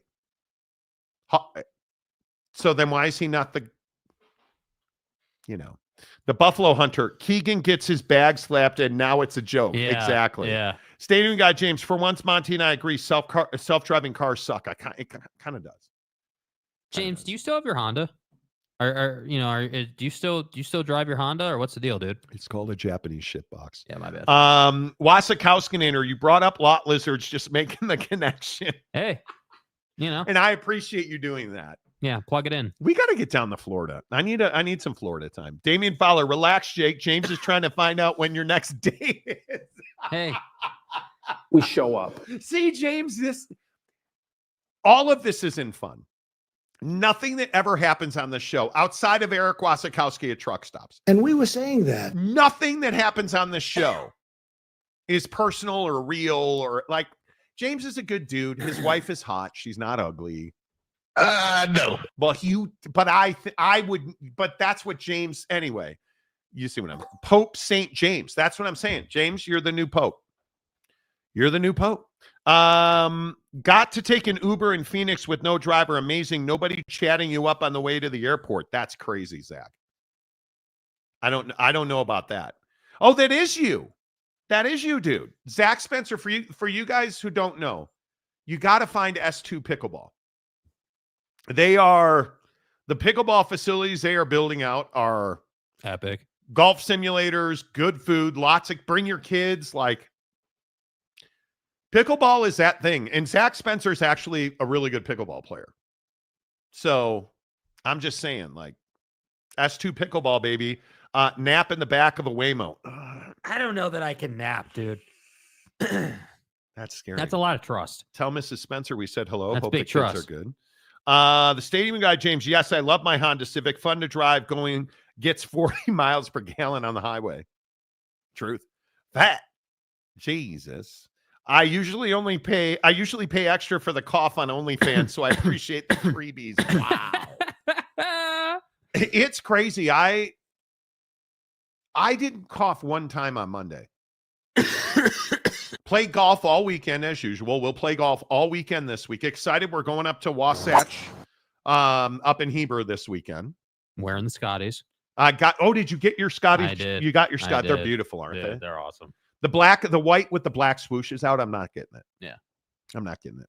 Anyway, my point is, played golf all weekend last weekend. Was fine Monday. And I think what happened is I had a golf lesson Monday night and I forgot my canteen. So I was super hot and I was all dried out. You know, when you don't drink enough water and you're working out and you have cotton mouth? I think that was a setback for me because I was done coughing. Yeah. I'm here for the coughs. Okay. Big Daddy Dallas. Does it matter who wins the Big 12? They aren't beating anyone in the Big 10 or the SEC. You're probably I think right. it's still, I mean, I would agree with that sentiment, but I still think it matters. I think when you look at, you know, certainly for people's pride and reputation, number one, just generally, but number two, money purposes, value to the conference. I think keeping people plugged in. Yeah. I mean, that's a huge thing. I mean, I know for a fact, you know, we have been told that, you know, Utah, you know, and several schools have told us this, but they really value their, you know, they put a huge amount of importance on their value to the conference and delivering on what they should be doing in the conference. Like, I think it's fair to say that nobody wants to feel like, hey, like we're a school that's competed before, but now we're like letting down our conference. Nobody wants to feel that way. So I just think that when you talk about like, does it really matter? Well, you know, it's the Big 12 on any given Sunday, if you will, could beat an SEC team. I mean, I think we all agree every with game that. You can, but I think that generally speaking, I think it matters who wins the Big 12 because if you win the Big 12, you're in the college football playoff. Dude. Yeah, like you're going to get your chance. And I look no further than the ASU Texas game in the CFP. I mean, that was a really close game, man. That was way closer than anybody had that game being. Caleb on Insta Snapface says, "Thank you for telling the truth about Baylor. I live just outside of Waco, and the Koresh jokes, yes, they're still funny. Dave Aranda being here and being bald, not funny at all. Somebody tell the truth. Thank you." By the way, I had desert fever last year. Oh. And I had a cough that lasted 5 months. It must have been 1,000 times a day. And then one day it was gone forever, hopefully. Well, Caleb, dude, A, I appreciate you listening to the show in Texas. B, dude, I hope it's not 5 months. I will go insane. I will go insane. At least I'm sleeping well. That's all. At least I'm sleeping well. Does S2 Pickleball have hot chicks? Well, I mean, that's just a given, dude. That's a given. You know, it's a racket. It's a racket. Okay. Monty going to look into grabbing the copyright on Mammoth just to watch the front office sweat, dude. And I love hockey. Really. My bad. Go ahead. Sorry. It's okay. I love hockey. Yeah. I think most of you guys know that. I'm a huge hockey fan. Yeah. What Ryan Smith is doing to the taxpayers of Salt Lake City and what he has continued to do to the sports fans in this town, it's criminal. Yeah. It's criminal. I got to say, we were golfing over the weekend too. And the folks that we were golfing with happened to be sports fans. And, one thing leads to another. Big what do you Utah do? fans. So, you get talking and everything. And I got to tell you, I was really surprised about the negative sentiment towards Ryan. Like, I know, really surprised. Like, I have my own personal feelings. I'm in agreement that I feel like, we've talked so much about it, the whole tax situation. Husband and wife, they were in their 40s. Husband and wife with 3 kids. Like 19, 16, and 12. Like in their 40s. Yeah. Middle class, normal, just like us, normal very folks. Athletic, clearly active. So I was shocked. Dude literally was like, yeah, dude, I'll never go to another. He literally said, I'll never go to another game until they prove that they're going to spend money on the roster and win some games. Yeah. I'm not going to support it. He literally goes, because I said, well, how do you feel about like Ryan and the direction? He goes, he's like, don't even get me started, dude. Like he was that pissed about it, like out of the blue. I think diehard Jazz fans are frustrated with how much attention the hockey club got and how bad the Jazz were. Because everybody talks about that. Yeah. David Person, a member for 4 months. Maybe Oak State gets a self-driving QBs. I'm a man. I'm a man. Exactly right. Exactly right. I don't know. I probably make too much out of it, but it's a premise issue, dude. It is a premise issue. But as a sports fan, I am, again, and I know I say this all the time, I'm sorry. I am intimately familiar with terrible owners. Yeah. The Ricketts with the Cubs. I won't even say his name on the show. I just won't. The guy that owns the Chicago Bulls, the McCaskies who own the Bears. But at least with them, you have to say, they're investing now. The Bears have turned a corner. Yeah. The Bears are trying to build a new stadium. The Cubs have a palace at Wrigley Field, and that guy just won't put money into the team. Yeah. The dude that owns the Bulls and the other minor league team that plays baseball in Chicago. Did you guys see, bro? They had that minor league team on the South Side. 9th inning, 2 outs, pop up on the infield to the second baseman, misses it, hits him in the head, rolls into the outfield. They lose the game. Nice, dude. Nice. Crazy. Oak State James, listening to Monty, he has convinced me just how good Jake Retzloff at BYU is. Don't do it. You're trying to curse my guy. Listening to his interviews, I believe he's the type of guy who will watch tape and work his tail off to get better. He is a very hard worker and a really good student. Johnny Gonzalez, none of us in the chat live in a what-if scenario like Ryan Smith does. Wow. Dude, you guys are getting good, dude. I don't live in a what-if scenario. Still one of the best drops ever. Stepanek, I'm waiting for robot players in football. Don't even say that out loud, please. Ed Enriquez, Ed, good to see you, dude. Ed. Bad owners, how about the Raiders? Jeez. Did you hear Mark Davis? And I should probably get a picture, but you brought that up out of surprise. Mark Davis says that his girlfriend did not know who he was or that he was rich. She just found him attractive. That's bullshit. Mark. Listen, bro. I was born at night. It wasn't last night, dude. homie. I'm not an idiot, okay? The bowl cut and, your old head vibes. Sorry, dude. She didn't find you attractive. And bro. if you guys think Bill Belichick has a boyfriend-girlfriend problem, bro. Now, again, and this is probably going to piss you off, but what am I going to say about this? Dude, I don't have a problem with this because she's not his publicist. She's not running businesses for him. Bro. This girl has one purpose. Yeah. And we all know what that is, dude. Macaque. Any chance this is love? No. Any chance at all that this is, my God, he is just an incredible human.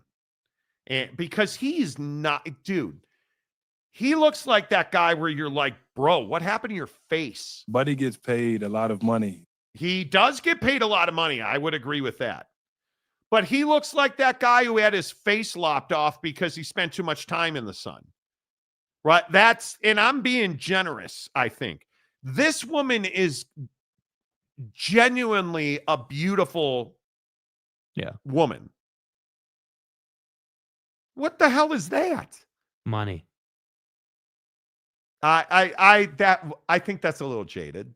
come on, dude. In this case, I can't argue a single bit of that. Because how do you, bro? How do you deny it? You're not beating the accusations, dude. That's You're not what he's. That's dude. not what he's beating. No, I'm Trust beating me. something else. I tell you what, boy. But how do you explain that? Stop. Oh, she didn't know I was rich. She didn't know who I was. Please. Yes. Yeah, we just met on a plane and hit it off. And I don't have a book like the hoodie does, but I signed a book for her and it worked out just great. No, you didn't. That's a lie.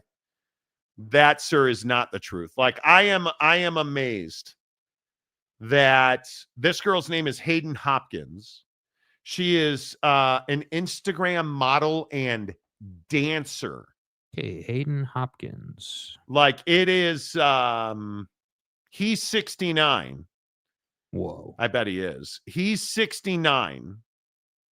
She is 26. So better dispersion, if you will, than Bill Belichick. But you can't tell me, you cannot tell me, I don't know. And she, listen, bro. I'm not doing it. I'm not. You're not doing what? He's doing it for us, bro. Like this is so clear. I don't know. It's fine. If that's the case, like I'm not even blaming, dude. I'm not. See, this is the difference. I'm not even saying that it's wrong, bro. That's never been my point. Whether it's the hoodie or this dude, like that's not my point.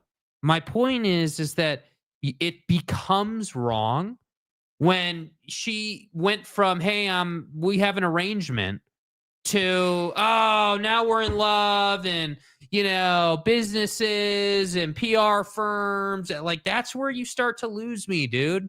That's where you start to lose me. Because I'm sorry, I don't buy it, dude. You're gonna have to lie your ass off to me to get me to believe, honestly, on merit alone, that these women in their mid-20s, the prime of their life, are just so attracted to these 70, 80-year-old dudes. Mark Davis said that his 26-year-old girlfriend didn't even know I was a billionaire. She was attracted to my beautiful smile.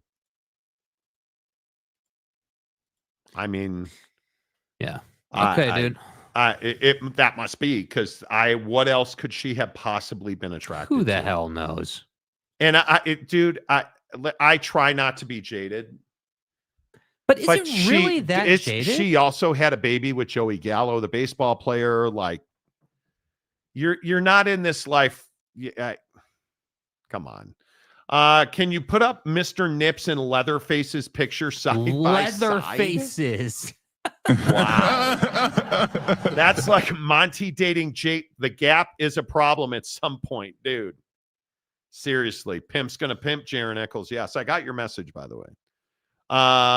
He does film work, just not football work. Well, that could be. Fat Jesus. She saw me smiling while I pulled thousands That's out what of an I'm ATM. saying, bro. Come on. Daniel Dixon, money can almost buy anything nowadays. Apparently, Daniel. Apparently. I am amazed by it. Like, he is, and I'm not the best looking guy in the world, and I admit that. Leatherface is another level, dude. But this cat, seriously. And having been around him a lot in person when I covered the Raiders, he's awkward. And Al was not a good-looking dude at the end of his life either, but Al had drip, dude. This guy's like, he's just but I want to. That's a lie. I don't believe for a second this is true love, and she fell in love with my smile. Oh my God. Mark, she didn't. Dude, I got some bad news for you. The smile, like, what smile? And again, I'm just saying that I don't know what smile that it could possibly have been that she fell in love with. But the picture that he is, bro, Well, that's the issue, isn't I'm it? just warning you now. This picture that I'm going to put up of Mark Davis, don't let your kids look at it.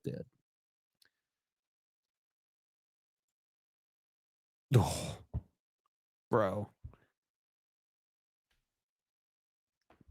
No, bro. I'm not doing it. And you can't tell me it's love. I won't believe it's love. No, hell no. No. I'm not doing it. Yeah, maybe I should just start smoking more then. Maybe. Give me them yellow teeth, man. The hotties love them. Right? I can't even, yeah. Okie Light, this like 21-year-old guys when they say the stripper likes them, right? Oh, she's in love with me. 21. Can you do something for me? Can you do something for me? Like, you just can't. That's not an argument I think you can win. No. Mainly because I think you're full of crap. Yeah. You know. She figures it's obvious he does not spend money on haircuts and wardrobe, so she will help him spend his money. I think that's very true. Mm-hmm. All right, hour number 2 of the Monty Show. Well, hour number 2.5. Yeah. Of the Monty Show, presented by our friends at Prize Picks. You guys, I'm. How did you do last night? Not well. No? Not well at all. Joseph Harper sent me his Prize Picks. He's got Paul Skeens. Did he win last night? That was last night. Did you win last night? No, I did not. Nope. How badly did you lose? Was it really bad? Well, I hit on Buddy Hield more than 24 or more than 11.5. He had 24 points.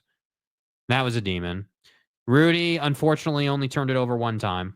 And of course, Draymond made more than half a free throw. So I warned you about that one. Whatever. All right. Tonight, Jason Tatum has some really interesting numbers. For Jason Tatum, 21 field goals attempted. What is your thought before we make the picks? All jokes aside, what do you think of game 2? After what we saw in game 1 from the Knicks and from the Celtics. I would hope that the Knicks get blown out by 15 points. That's what I would expect. I mean, I think that's a fair expectation, but I also think that there's this, I feel like there's some unknown to what the Knicks are going to do to counter Boston making more shots, because you can't tell me that the Knicks are like, yeah, wow, man, we just beat them and everything's amazing. And let's just play the same game. Yeah, like you're not playing the same game, dude. Come on. They're better than that, bro. I have a problem with that. Boy. There are some tough lines in that game. Look at did you see this tail your way courtside bonus they're doing? No. Is it at the top on the homepage here? You see it? Okay, let me see. Hold on. What is it? Explain it. Prize Picks always has good promos going on. Yeah. Okay, let's see. Nikola Jokic, more than 50.5 points, rebounds, and assists. Westbrook, more than 11.5 points. And Tatum for more than 16 rebounds and assists. I like that. Why not? You're going to opt into that. Yeah. Okay. I'm not afraid to die. Let's go NBA. Here's what I've got. Man, that's actually a good one. Jason Tatum. I think. Do you think he makes three-pointers? Yes, I do. I think for Jason Tatum, it's incredibly rare that he has 2 really awful nights in a row. You do? I do. Yeah, I do. What are some of the other options, though? See, this is what I really 11 like. 2-pointers attempted, 6 2-pointers made, 3.5 points in the first 5 minutes, 51 fantasy score. I think I got to go with the 51 fantasy score because. I mean, I like the 11 2-pointers attempted for sure. I think that's a gimme, no doubt. Free throws made at 6. That's tough, dude. I don't know that it is, though. Look at his ledger. Against Orlando, he was in double digits all 3 games. In that one game against the Knicks, he was at 5. The trend says that he should be well over that. Yeah, I also like some of the Prize Picks on Mikal Bridges. Rebounds and assists, 7. That's a really good one. 3-pointers made. I really like 2.5, less than 2.5 3-pointers made. I think I'm going to go with that. And then, the other game, Jalen Brunson's only 42.5 in fantasy score. See, like that feels like a gimme to me. It feels like 36.5 points, rebounds, and assists is pretty much a gimme. Oh man, that's tough. I'm gonna go 30. That's what I'm gonna do here. Yeah, I think I'm gonna go. Oh, they changed it, jerks. All right, whoa. Why can't I pick that? Here's what I'm gonna do. I'm gonna go Jason Tatum more than 51 fantasy score. Mikal Bridges more than 1.5 3-pointers made. And Jalen Brunson. No, I don't want that one on Jalen Brunson. Tatum for more than 21 field goals attempted. Josh Hart less than 26 points, rebounds, and assists. He's been right on that line for the last 4 games. Yep. And Brunson for more than 36.5 points, rebounds, and assists. Yep, that's where I'm at. $20 to win 140. Yeah, 140. That's where I'm at on that. That's where I'm leaving it. I have got to break the slump tonight. I appreciate all of you conclaving to help me break the slump tonight. Yeah, that's a Pope joke. I appreciate all of you joke. Doing that. Wasikowski, B. Jordan, Michael Myers got named in the Diddy case. Okay. Okay. Does anybody know what the significance of May 7th, 1989 is? This is the day that Michael Jordan beat the Cavs. That's why you have to download the Prize Picks app. Do it. Use the promo code Monty. Do it. You get $5. You deposit $5. They'll give you 50 more. 50 more instantly. When you open a new Prize Picks account using the promo code Monty, you deposit $5. They'll give you 50 more. Download the Prize Picks app and join the tens of millions in the Prize Picks community, including Jakey Two Holes and myself and such as and like. Hook it up. Prize Picks, the official daily fantasy partner of the Monty Show. How worried about Steph Curry are you, real quick? First of all, Celtics or Knicks tonight? The line's Celtics. 10.5. Celtics by 10. So the Knicks losing cover. Yeah. I've got the Celtics winning and covering in that game. How worried about Steph Curry are you? They say he's out at least a week with a strained hamstring. Now, because I think it's one of the worst playoff performances I've ever seen out of a team in Minnesota. Yeah. Golden State won that game. Took a lot of pressure off of him playing. How worried about Steph are you? I mean, it wasn't one of those where like he couldn't walk, where his leg was like, those Locked strains up. That was like, as your leg is like locked up. And he's never had a muscle strain before. Yeah. First one in his entire career, which is kind of crazy. So, I mean, how worried am I? I'm not like super worried. I think that this is very much he's definitely going to miss game 2 and game 3. Right. No question about it. He's going to be out for those 2. And then depending on how those 2 go, if you're up 2-1 after those 2 games, yeah, you probably won't see him till game 6, probably. If your season's on the line, I'm inclined to think that Steph can probably play. So I think it's very much one of those injuries. And, if you got to limit his minutes a little bit, if, you don't play him, you play him, unless, in shorter stretches, maybe like, They're going to figure that thing out. But I think if we know anything, Steph has played hurt before. Steph has played through injuries before. He's playing through this thumb thing he's dealing with too. So I'm not that worried about it. I mean, this is not a knee ligament or something that's just awful. This is a grade 1, not like a grade 3. So I think he'll be okay. It's just really a matter of what they can do without him against Minnesota. Yeah, I think they'll be all right. I do think they'll be all right. And I appreciate everybody sending me the finances of stuff coming in. We're not talking about that today because I'm waiting for some information from some folks to come back. So we'll have all of the holy cow, the Big Ten made a ton of money. The SEC made a ton of money. We'll have all those gasping stories tomorrow on the Monty Show. But I want to get to this Tom Brady audio because I know how much you guys hate Shadore Sanders, right? First of all, when Tom Brady talks, doesn't everybody listen? Yeah. In all seriousness, doesn't everybody listen? And the thing that's wild is Tom Brady says he knows Shadore Sanders. They have a relationship, and he knows Shadore Sanders really well. Here's the advice TB12 gave to Shadore. No. Well, everyone's got that's the problem with media is everyone can just say whatever the fuck they want. I actually texted Shadore because I know him very well. And I said, dude, like whatever happens, wherever you go, like. That's incredible audio. Like you listen to Tom Brady talking about Shadore Sanders, and I am amazed by it. And what's the name of that podcast? Impulsive. Yeah, the Impulsive podcast is where that's from. And I'm amazed listening to Tom Brady talk about the fact that he knows Shadore Sanders very well. He's just a captivating guy to listen to.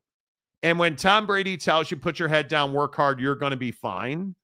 Boy, I have to think that had a pretty significant impact on Shadore. Yeah, I mean, I think that Tom's exactly right. I mean, he's qualified to say that. I mean, you look at how his career went. Everybody knows that, he was sitting behind and, he got drafted super late and, he didn't have the star power Shadore had. And now look where he is. So, I mean, there's no question that it can be done.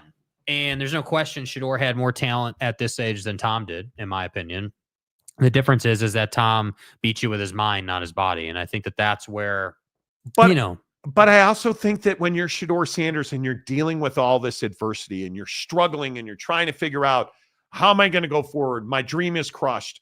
Can you imagine what Shadore Sanders was dealing with on draft night, on night 1, on night 2, on day 3? Like you're falling, you are plummeting down the board. Yeah.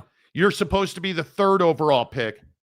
And you don't go to round 5? Yeah. And the Steelers pass on you multiple times. The Browns pass on you multiple times. The Giants passed on you. And then you get drafted by the Browns after all these other quarterbacks come off the board. And now you got to go and beat out Dylan Gabriel, amongst others. It had to be deflating. It had to be really hard.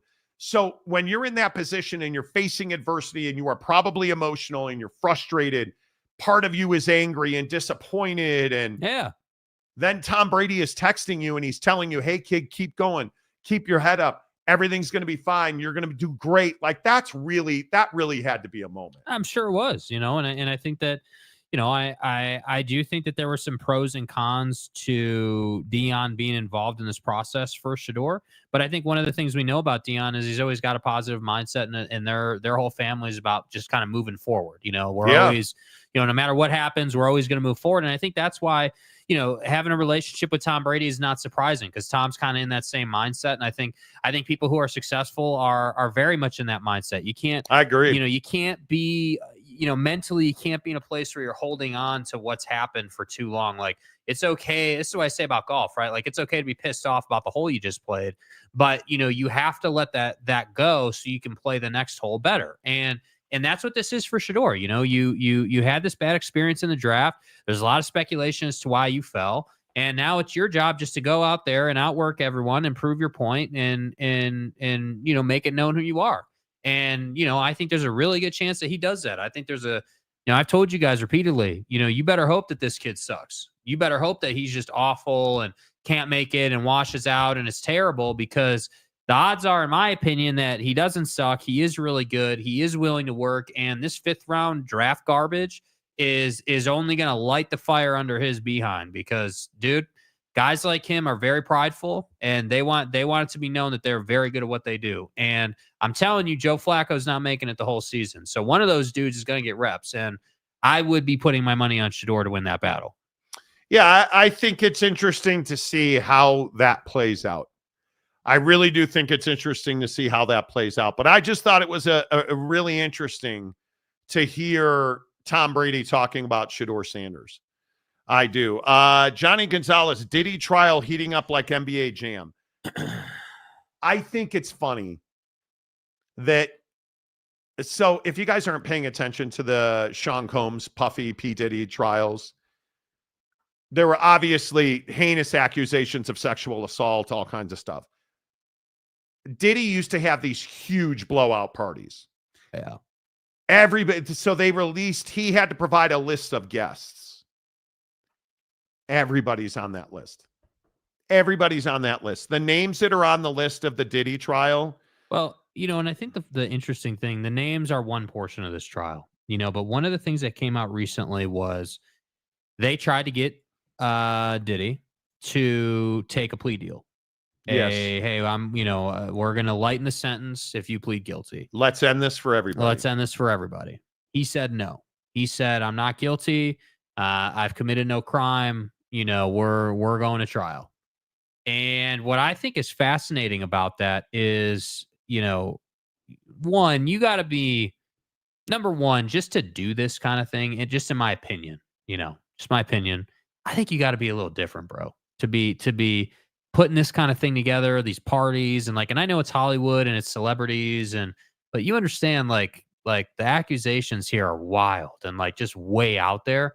So it'll be really interesting to see how much of a beating does he take in this trial for the things that have gone on? Because you know how it is. It's like what we were saying with who were we talking about they weren't going to sue and because of discovery and you don't want to go through that process. Oh God. I mean, it's it's everybody. Yeah. I mean, you don't want to be on the wrong side of a lawsuit. Yeah. That's the hard part. And if you look at Shannon Sharp or you look at, Trevor Bauer is the only guy who really came out and said, I'm putting it all out there. But you look at any of these famous folks involved in these lawsuits, P. Diddy has very little to lose here. Yeah. And if you look at some of the names on that list, it doesn't mean that they assaulted or trafficked or took part in any nefarious activities. You think Maxine Waters, who's a politician who's on that list, do you really think she's involved in sex trafficking and sexual assault? And well, I think the problem is, I would be inclined to say no, but I think the problem is that when you talk about reputations and the optics, dude, if you were at one of those parties, you're forever known as someone who was at that party. And whether you did or didn't, that's the problem, and the hard part is I feel like more and more what we're seeing is, hey, Diddy parties being one example, but hey, everyone at that time basically was doing it and going and having fun. Yeah. And now it's come out that, hey, actually there was some pretty wild stuff happening here, illegal stuff allegedly. And now we all look like idiots. And now, I'm whatever name, famous person who's on the list that you want to throw out there. I'm this person and I've had a great career acting or I'm an athlete or whatever. And now I got to deal with this because I went to a couple of parties 20 years ago or whatever. That's the problem with this. And that's why I say, I would agree. You got to be careful just assuming that all the people that were at the party did whatever it is, that case by case that you're being accused of. Yeah. I just think we just assume this is different than Epstein's airplanes and islands. Yeah. Going to Epstein Island, we knew what happened there, right? It's not a question. That's the whole point of this trial, right? I mean, it's going to come out what did and did not happen. People are going to testify. Evidence is going to be brought forth. Obviously, discovery is taking place. It's going to be out there, dude. You're not running from it now. So that's what I'm saying. The fact that dude is willing to go to trial, it's crazy. I would agree is just 100%, just absolutely crazy. He better have there better have been signed agreements or some type of paper to protect him from allegations. You sign a consent form or something. I have no idea what he would have to be able to defend himself against this amount of allegation, dude. Yeah, I don't know. He's fighting for it, right? He's absolutely fighting for it. Can we stop rooting for Braun to be involved in this, please? All the people who are rooting for LeBron or whoever you want to point to, I don't want it to come out that Braun was involved in some heinous thing or I don't want that. Why do we do that? Yeah, I don't know, bro. I don't want that. I don't want, Braun has largely, stayed under the radar, dude. The guy has been, smooth sailing for 20 years now or whatever. Really hasn't had any issues. So why are we rooting for for the end of his career to be scarred by something like this. I mean, come on, man.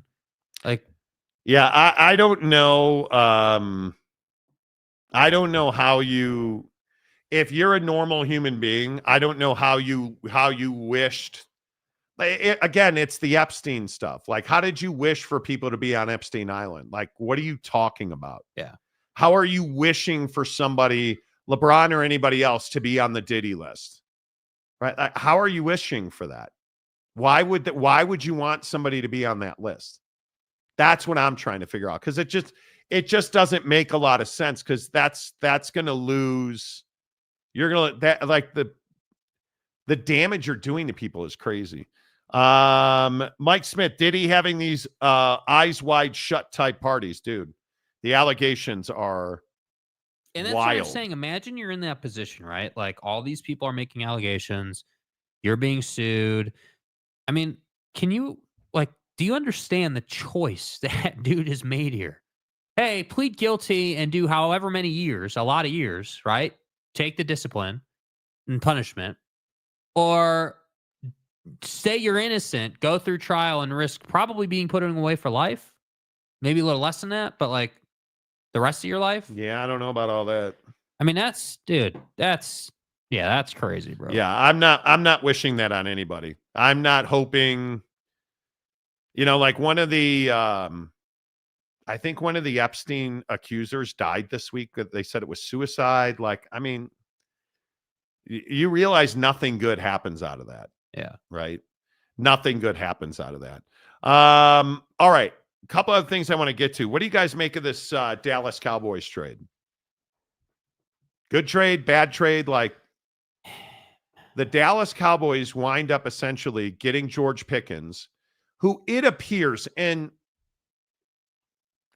again, in light of not saying terrible, horrible things about people, it appears that the Dallas Cowboys were willing to help the Steelers get rid of George Pickens, right? Right. Yeah. Because you got very little for him. Well, and remember all the smoker in the draft around Pickens, right? Like, hey, this guy's available. The Steelers may or may not use him to try to move up. Like, I mean, you remember all those conversations. So, I think that, this trade is, I don't know. I understand the logic of it. Hey, we need more weapons. Certainly. Hey, like we gotta get that wide receiver room beefed up a little bit. At the same time, though, I'm sitting here saying, like, dude, like, we know who George Pickens is. You're going from a very disciplined hush-hush organization in the Steelers to the Dallas Cowboys, where we have seen. Yeah, are we calling George Pickens a star? No, I'm not calling him a star. Okay, a second tier, a good Robin to your Batman receiver. We've seen guys like that run their mouth in Dallas, and George is that guy. He wants to talk. He's always running his mouth. Like, so this just has, hey, we're 1-6. George Pickens is talking written all over it. And that's what I'm most concerned about. Guys like George Pickens don't generally go to Dallas and thrive. Yeah. He's somebody who should be 1,000-yard wide receiver every single year. Yeah. And I understand it from Pittsburgh's perspective. Aaron Rodgers is your quarterback. You're going to go and get one of his guys, probably Allen Lazard. Right? I think that makes all the sense in the world. I think Allen Lazard winds up in Pittsburgh with Aaron Rodgers. So you had a luxury in George Pickens, who by some accounts was not the best guy in your locker room and was not an easy guy to deal with for the coaches. And at a minimum, dude says negative things in the media too much. Like, and it's not always like crazy stuff. It's just the way he goes about it, the way he carries himself, the way he's always just, I mean, again, you can't quite put your finger on it to give it one adjective, but he's just one of those guys that just isn't a great locker room presence. And I look at this and I say, dude, like, I understand that the Cowboys are not in a position to go out and get Mr. Perfect, right? Like, great locker room guy, great wide receiver, checks all the boxes, is donating to charity. I get it, dude. You're not in that position. And I also understand that George was available. Him and the Steelers didn't have an awesome relationship, and the Steelers made it known that they wanted to move on from him. Okay, cool. I get that. But what's going to happen or what's going to be done by Schottenheimer or whoever we want to point to when George Pickens and that experience goes sideways 10 games into the season? Because I just feel really strongly that there's a high chance of that happening with this dude. Yeah, I don't know. I'm really disappointed, though. So today, you guys, and I should probably finish this Pickens thing. I think Pickens is a good fit, but does he do Brandon Cooks? Is he the guy that goes to Dallas and flames out? Or is he the guy that becomes a major piece of the pie in Dallas? Yeah. Now, he's probably more talented than Brandon Cooks. Cooks, smaller. Obviously, Pickens is a 1,000-yard wide receiver in this league. I don't know. Does CeeDee Lamb and George Pickens strike the fear of anybody in the NFC East? More than what you had, but not really. Yeah, probably. Probably. Do the Cowboys... let me go this way. Do the Cowboys make the playoffs this year? I mean, dude, I want to say yes, but we know better. We know better. Like, I hate to say it, but we know better. Like, we know that, obviously the Commanders are good. Obviously, you've got the Giants who we'll see what that's like, dude. I think that the Russell Wilson situation there is going to be really interesting to see how that plays out. And then you've got the Eagles, and that's a team that's going to kick your ass week in and week out. That's a team that typically is pretty prepared. So, I look at it and I say, all right, well, if I compare the Cowboys to the best teams in the division, no, I don't think the Cowboys are better than the Eagles. I don't even think the Cowboys are better than the Commanders. I think the Cowboys are only better than the Giants, and that remains to be seen because we've got a new quarterback in. Yeah, I agree with that. I think it's very interesting to see how we... I mean, hell, let me look really quick. What was a wild card record last year? Oh, I think this year it's going to be a minimum of 9 wins. I think when we look at what last year looked like, and you look at the playoffs, it was a 10-7, getting you in. Or I think it's very difficult when we start trying to project forward, how we end up doing that. And if you look at the wild card teams, Minnesota was a 14-3. The Packers were 11-6. So at a minimum, Washington, the Commanders were 12-5 as a wild card team. Yeah, the Chargers were 11-6, 10-7 in Denver. So you got to be 11-12 wins just to be a wild card. I think in the AFC it's 10. It's 10 wins. Okay, what about the NFC? I think it's probably 11 or 12 wins but the North is going to be better.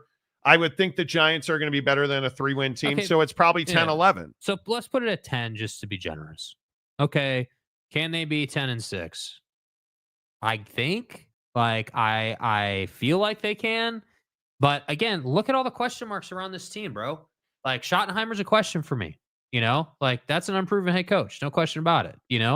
George Pickens, proven that he can put down 1,000 yards. But can you do that in Dallas? Can you do that?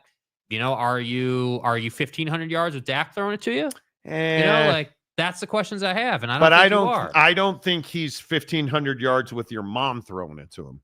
I think George Pickens is a headache, and I think that the Dallas Cowboys are uniquely qualified to deal with that. Yeah, or at least they're more willing to deal with that. Yeah. So I'm interested to see how that all plays out, but.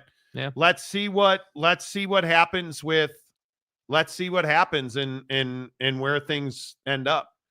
I think it'll be interesting. By the way, the Big-12 softball tournament's going on right now. Yes, it is. Jake, how do you feel about that? It's going to be good. We'll see how Utah does. See how BYU does. Okay.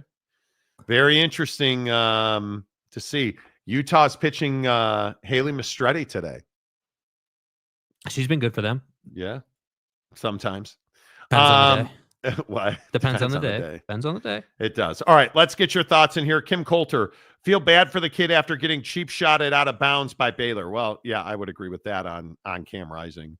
Brandon Butler, NFC North, is going to have a rough time getting a wild card playing the Arcade North this year. Well, and I agree with that, Brandon. And I think Detroit probably takes a little bit of a step back.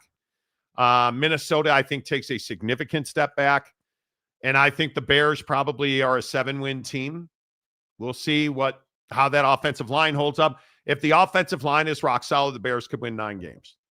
And that's a potential playoff spot. So we'll see. Maury Alvarez, people want LeBron to be on the list because Kobe had that payoff in Colorado. Yeah. Yeah, maybe, dude. Yeah. That doesn't mean I'm rooting for it. Yeah, Big Daddy Dallas. I meant no respect to the Big 12. They just feel down to me. I agree. Arizona State was awesome last year and should have beaten Texas. Should have, could have. Texas made plays, dude. Yeah, throw a flag. I mean, you know what I'm saying? Backwoods Mike Smith. He will become a Dallas Cowboy. Start playing well. His name will turn up on the Diddy list and the Epstein list. Okay. That would not be a good outcome. No, I would say not. Fat Jesus. The Fat Jesus on the Diddy list is a different Fat Jesus. Right. Okay. Right. Okay. Well, I appreciate you clearing that up. Allegedly. Right. Fat and stuff. Big Lubbock. Texas Tech softball coaches never lost a conference series ever. Okay. Great. That's amazing. Brandon Butler, Dallas is going to be 10 wins this team and still be out. 10 wins this year and still be outside. That's what I'm saying, dude. Like I don't think it's just a lock that they'll be in. Yeah. I'm really interested to see. Man, I want my Bears to be good. I just hope, please, if there is any chance, please let the Bears be good. Yeah. That's all I'm asking. I don't think that's asking a lot, but I think the NFC, Goddard is staying in Philadelphia, by the way. They're going to be very good. Any of the two biggest treats in the NFC are the Rams and Eagles. Commanders going to be interesting. That's why I think the Cowboys missed the playoffs. I think the NFC East is going to be. Can the Commanders do this year what they did last year? I think they can. Yeah. I think if there's ever a young quarterback that could overcome the sophomore slump, it's no question it's him. I also think, again, and maybe this is the story of their careers. I think Jaden Daniels and Caleb Williams are going to be tied at the hip, comparatively speaking. I think I would argue that Caleb Williams Don't do it. I'm just telling you, dude, he's got way more firepower, got a better coaching setup. The kid should really have a good year, but I get it. It's his sophomore year. All the money they've spent, all the investing they've done on offense. And wouldn't you agree the sophomore slump typically happens when you're in the same offense with mostly the same setup year over year? Yeah, when the sophomore slump is notorious, it is second-year quarterbacks struggle. But if I look at this Bears depth chart and you start to understand that they're different, you put Thuney and Jonah Jackson and Trapilo on that line. You put you look at Drew Dahlman, Braxton Jones. Yeah. I'm very interested to see what did you see in Colston Loveland? I think he's a more versatile tight end than Cole Kmet. I'm really interested to see how Johnson uses him. You look at Luther Burden. I think that's a home run. I think Luther Burden with Roma Dunze, DJ Moore, Devin Duvernay, certainly. I mean, you have a lot of talent on that offense now. Obviously, we need to figure out, is Montez Sweat really looking for $15 million? Or is he going to be on another defense then? Yeah. Right? So you have to figure out, how much depth do you really get? Is Shamar Turner ready to play right now? Is that a guy that is a rotational player, or is he a guy that can impact your defense right now? I don't know. The Bears have had a phenomenal offseason, and I really want to see them. I really want to see them get after it. And I want to see Austin Booker step up and become a 4-down defensive end who terrorizes people. That's not what I want. I think that's what the Bears need. Yeah. The Bears need like this Brock Purdy story. Did you guys see this Brock Purdy story? We didn't get to it yesterday. They're saying that Brock Purdy is going to get $50 million and it's going to be a 7-year deal. You're out of your damn mind. Dude. I'm telling you now. And by the way, if Brock Purdy signs a 7-year, $350 million deal, that team is done. That team is done. How much are you going to guarantee of that? Take dude? my advice. Sign that cat to $180, $190 million deal. That's 3 years, massively front loaded in the first 2 years, and go on about your business. That's what you should do. So you're saying 2 down years to get him his money? No, what I'm saying is pay that guy up front, a front-loaded contract, because you can still win doing that. And there's little risk and exposure to your salary cap when you're paying the guy all that money up front. Yeah. That's how I would handle it, because that doesn't impact your ability to pay Fred Warner in the long term. Like, yeah. I'm telling you, if you give Brock Purdy 7 years and an AAV of $350 million, you are so done in San Francisco. Yeah, totally agree, dude. You cannot do that. Yeah, I completely agree. Cannot do it. After what you gave Kittle? Yeah. Bears need 2 things to win, coaching and QB play. Dude, they got incredible quarterback play last year out of Caleb Williams. Yeah, they just weren't able to take advantage of it because they were so bad in other areas. Well, and again, I just point out, Jaden Daniels is put up as the Heisman Trophy winner, the Davey O'Brien, the MVP, your mom, like all the awards. With all due respect. All the awards. Jaden Daniels, greatest quarterback anybody's ever seen. Almost identical numbers to Caleb Williams. And you're talking about how they need quarterback play to be better. Yeah. They need the offensive line to be better, which it is significantly better. Yeah. So, Wasikowski, and this worries me. Because you're right, the Bears are the offseason champs, and it's terrifying. Yeah. Because we've never really been in this position before where and I don't even want to say it out loud, but I guess I have to. We've made well thought out, competent football decisions. But putting it all together, I agree, Eric. That's another step, right? Yeah. I mean, you can draft well, you can sign key free agents, you can do all that offseason stuff, 100%. Hire the best available coach for what your need is, even though he's a rookie. Yeah.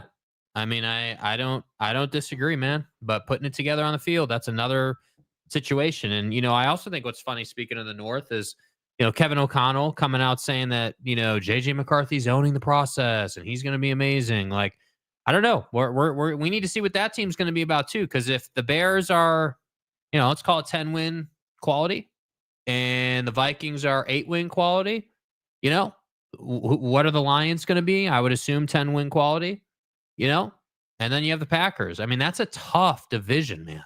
That is a tough division. I'm telling you, Jason Tatum is risking all of the good he did last year because he is playing terrible already. They're getting blown out by the Knicks. 9:46 left in the first quarter. Knicks are up 3-2. But Jason, that's a blowout as far as I'm concerned. Jason Tatum missed a layup and a jumper now. Like, what are we doing? Anyway, My concern is, Eric, I think you're right. My concern is that the Bears will bear it up and not be able to put it all together. Bear down, Monty. Bear up, Monty. Washington will backslide 8-9 wins, sophomore slump, plus they won't get close breaks like last season. And that's a really good point. They had a lot of bounces go their way. And Jaden did a good job not taking that huge hit. Tatum is 0 for 4. Ice cold. Jaden did a good job not taking that huge hit. Yeah. Getting your hopes up again 4 months before the season starts. I'm not. I'm a jaded Bears fan. And what did I tell you? Brunson already being guarded in a switch by Al Horford. Mm-hmm. Like, that's a problem for Boston, and it leads to a foul on Jason Tatum. He is playing awful basketball. Brandon Bootlair. Dude, look at that beard on. What, is this the show of beards? I feel the Commanders take a step back. They're not going to play the NFC Cupcakes like last year. Well, yeah, that's true. Man, I was listening to ESPN radio the other day, and they were talking about schedules, and the Commanders, and the schedule hasn't been released yet, but their schedule last year was pretty flippin' easy. And I'm curious to see how that all plays out. I'm also thinking about getting Bears season tickets this year. Nah, I can't do that, dude. Don't do it. If they're good, I could make real money on that. Yeah. Yeah. Any Bears need? I already read that one. I'm sorry. I'd like to see Washington win, but last season they caught a lot of breaks, and it's a really good point. But don't you have to do that? See, like who was a really good NFC? Like Detroit. Detroit wins 14 games again, dominant team, and caught no breaks. Like they were just better than you. And then Aiden breaks his leg, and they still were better than you. Defense took some hits. Yeah. But they were able to massage things around. Like, well, I'm not saying Washington was smoke and mirrors. They got a lot of breaks. Like the Hail Mary, the Bears game. Fuck. Yeah. The Hail Mary. Yeah. Like, what are we doing? Yeah. What are we doing? What's up with Pickens trading with Pittsburgh trading Pickens? Brunson just took an elbow to the face, bro. Yeah, he doesn't have much to lose there. That's true. He's not an attractive dude. What's up with Pitts trading Pickens? I think he's a pain in the ass, and I think they don't need him. And they're going to sign Aaron Rodgers, and they want to bring Lazard in. Lions front-loaded Kirby's contract won't impact them until 2030. That's what I'm saying. Yeah. Steelers made a stupid move just like they are waiting for Rodgers. They didn't make a stupid move. Pickens wants to get paid. He's a bit eccentric. Dallas had a need. You're going to sign Aaron Rodgers. I think that agreement's already done. Yeah. And you're going to bring in Alan Lazard. And I think you're going to do just fine. I think you are going to do just fine. Yeah. I think Steelers are in great shape. Are the Steelers quietly tanking? Nah. I don't think. Do you guys really think the Steelers are if they get Aaron Rodgers, you really think the Pittsburgh Steelers are in a bad place? First of all, the division is usually winnable, right? Here's their offense right now. Jalen Warren and Caleb Johnson, DK Metcalf, Robert Woods, Calvin Austin, Skoranek, Scotty Miller, and Roman Wilson. Your Pat Freiermuth, who's one of the best tight ends in the NFL. Your line is really solid.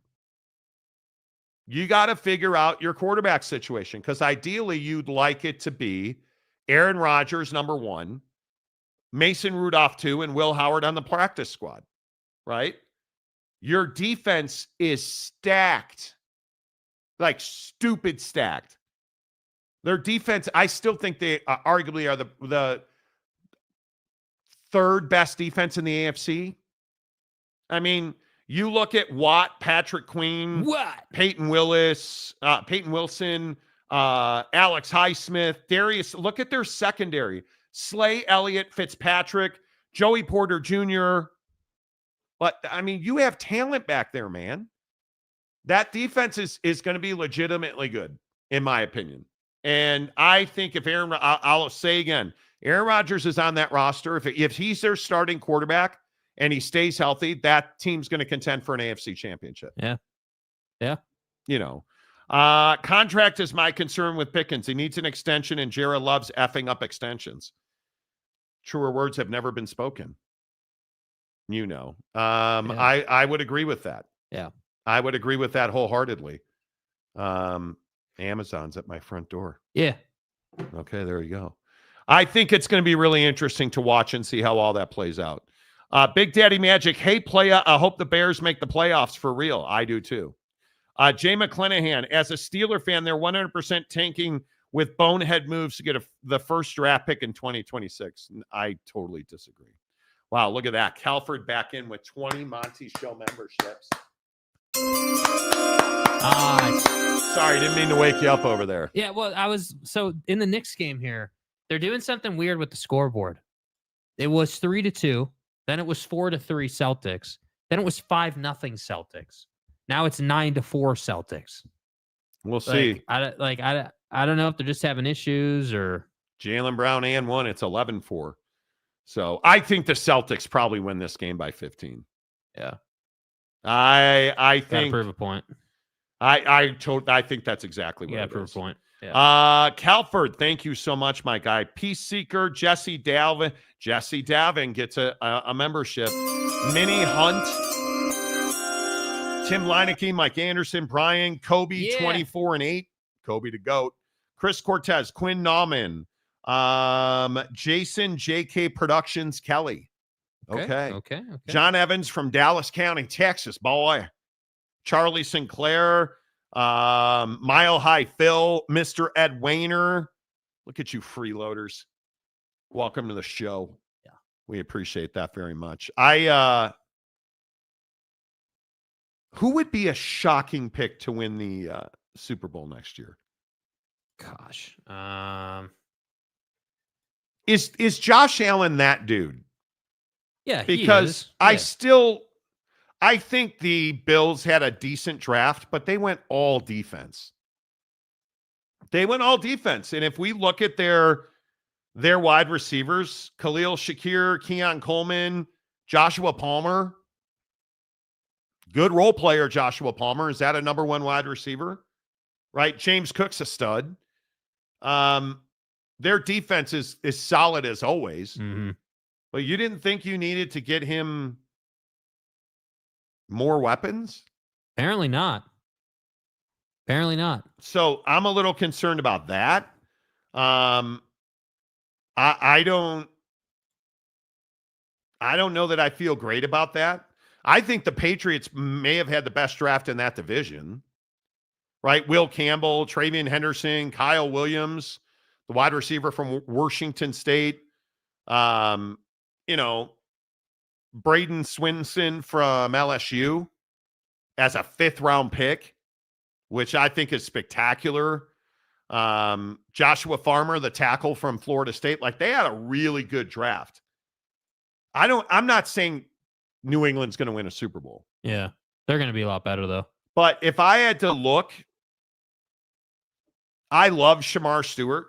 I really like Dylan Fairchild, the guard from Georgia. Even Jalen Rivers, who Cincinnati got in the 5th round. I really like what they did. I feel like their offensive line is better. Baltimore probably is the team that most people will point to because of Malachi Starks.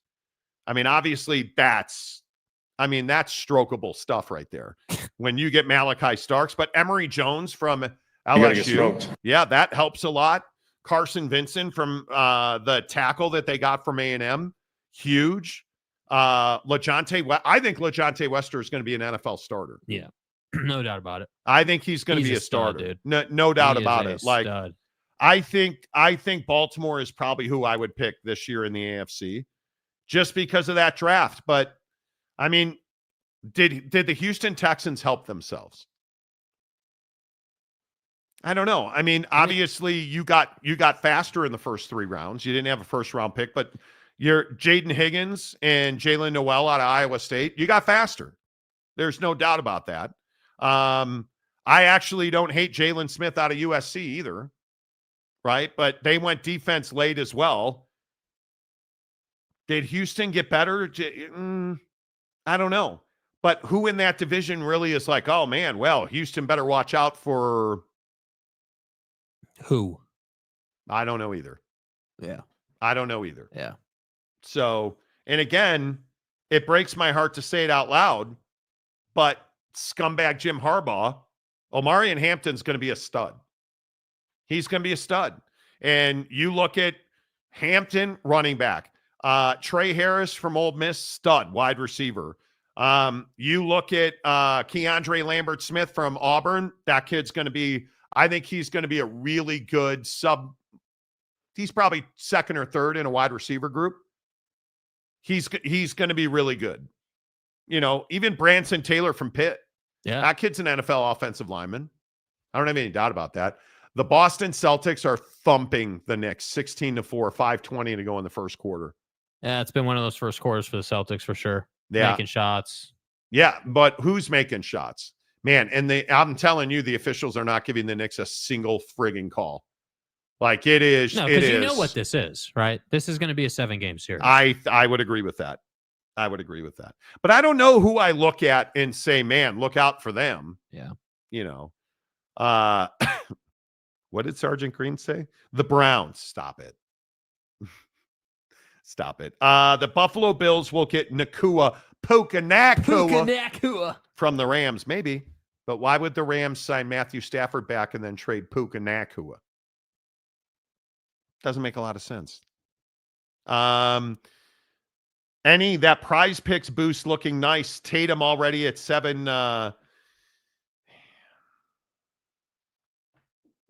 have been so bad on Prize Picks lately. Like, Same. I mean, but you're always bad on Prize Picks, Monty. Rectally bad. I've got Jason Tatum at 11.5 fantasy points and Jalen Brunson at 2 when I need 36.5 points, rebounds, and assists. Not feeling good that Shouty's going to come through for me. Long way to go, dude. Yeah, long way to go. Long way to go. Oh, throw the alley-oop. Hammer it home. He doesn't. Missed an easy gimme. Here come the Celtics right back down the parquet. Yeah, not good. Utah going to the Big Ten. Okay. The Ravens had a good draft. I agree. The Ravens had a good draft. Jim Harbaugh is a joke. Totally agree. Jim Harbaugh can't lie without keeping a straight face. That's what I'm saying. He is a scum, right? Can we just all agree? Jim Harbaugh's a scum. 100%. Like, come on. Josh Hart knocks down a 3 from Jalen. Let's go, baby. Jalen on the dime piece. Give it to him. Give it to him. Let's go, baby. Trying to get excited about it. Boyd Lake, go Mammoth. Okay, should we get into this? Are the Utah Mammoth a name you're excited about? And their hashtag is Tusks Up. No, that's it. That's the whole hashtag. That's it. These are their logos. Like, these are their uniforms. I like the black uniform. I like the black sweater with the Mammoth head on it. Cool. The Utah, it's typical crappy, should be a practice jersey. Yeah. Not a hockey sweater. Like, this is just who they are.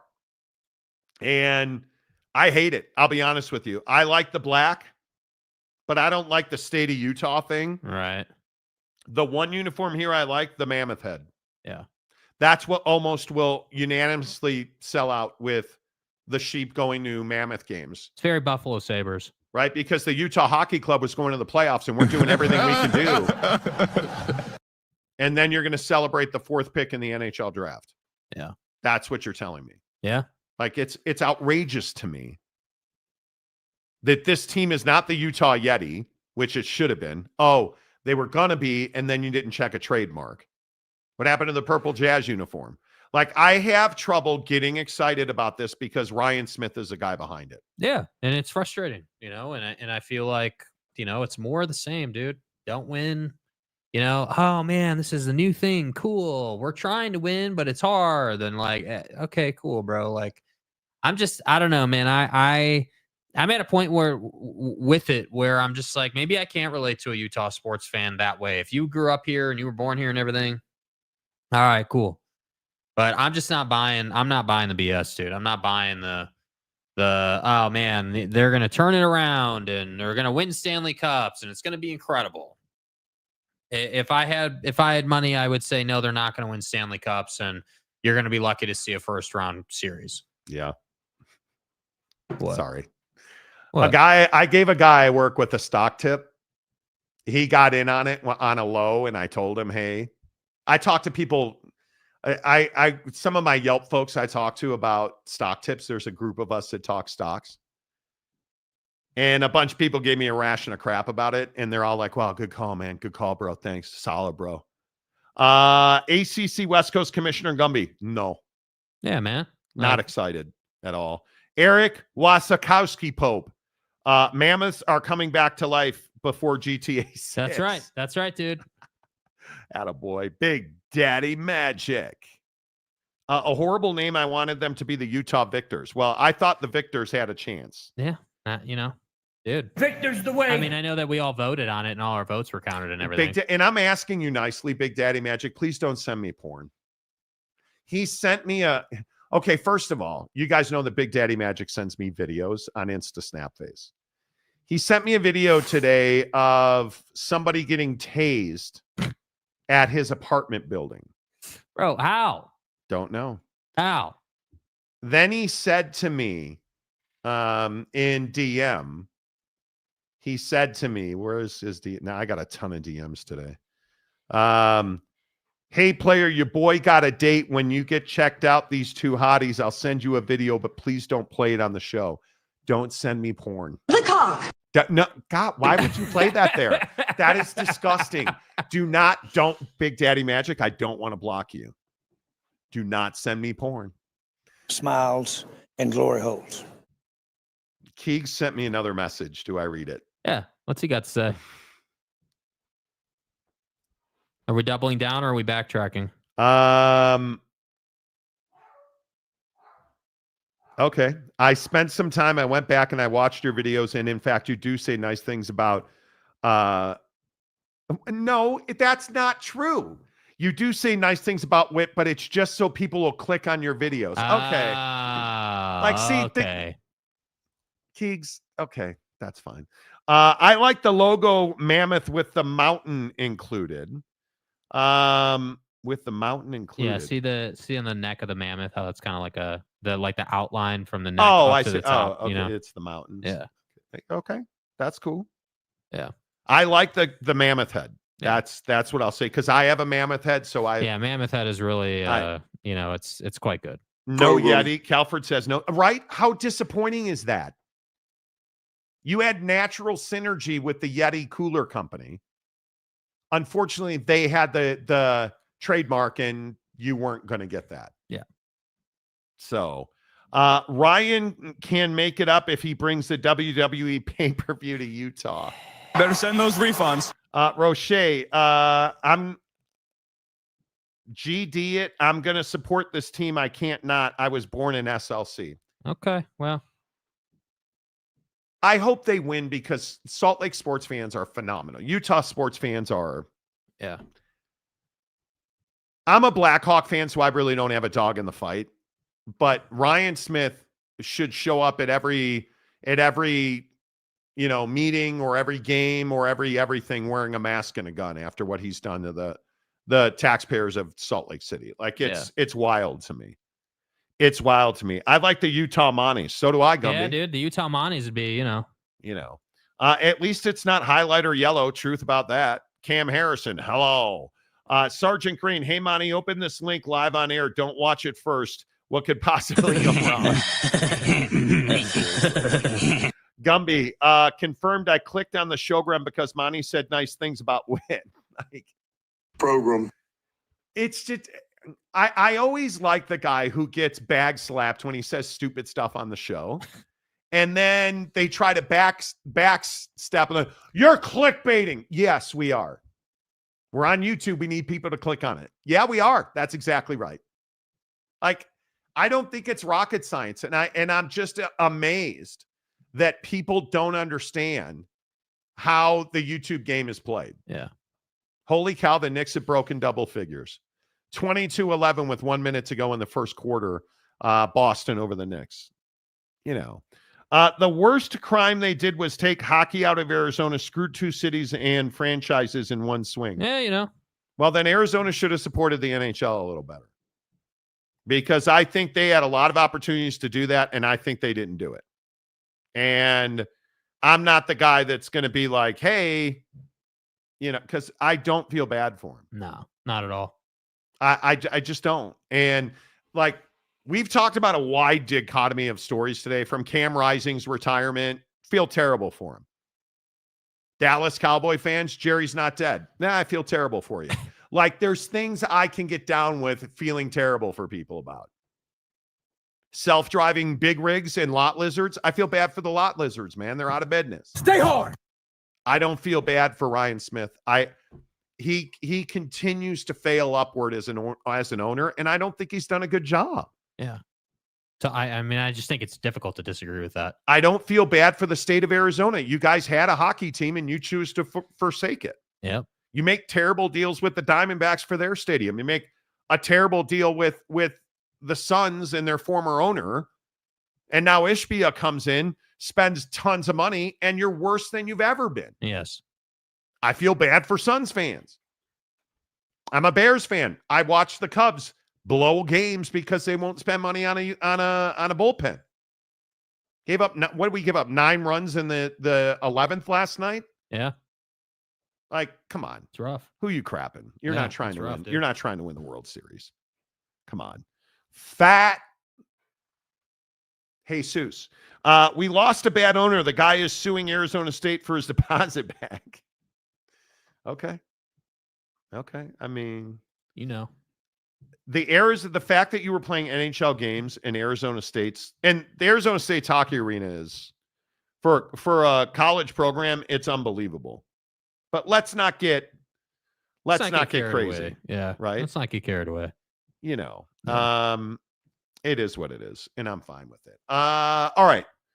Couple non-sports stories today. Should you rent or should you buy? I am stunned by this, you guys. So you guys know that Jake is a dirty millennial. Yeah. Right? You guys are aware that Jake is, I mean, he's poorer than like a guy, like he's broke. Jake is. Right. He spends all his money on pink shirts and calls them salmon. Duh. Apologize to that man. Jake is not broke. He's not hurting financially. Yeah. Can you afford to buy a house? Not really right now. I mean, I think it's one of those deals where, like, let's say that I was in a place where I was like, God, I just have to have a house. Like, I just have to buy a house. Could I afford it? Yeah, I could probably figure it out. But that's not even really the conversation.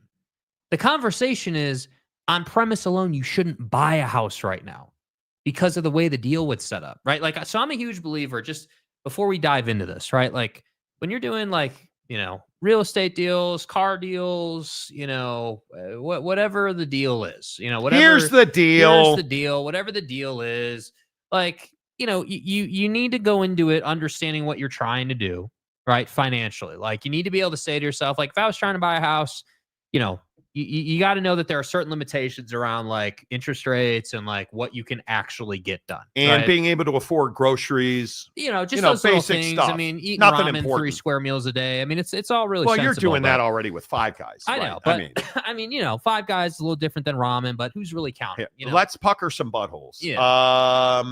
This is from the Deseret News. Salt Lake metro area has the nation's 5th highest gap between what it costs to rent versus buying a place to live. Salt Lake's area, typically the monthly rent is $1,680. The monthly mortgage payment, $3,197. That's a gap of 90.4% more expensive to buy than to rent. Yeah. Oh my God, that's a kick in the balls. Who are you competing with? The places where it looks like it's even more of a bargain is San Francisco, where the gap is a whopping 191%, followed by San Jose at 186%, Seattle at 120%, and Denver at 97%. Yeah. I say, goddamn.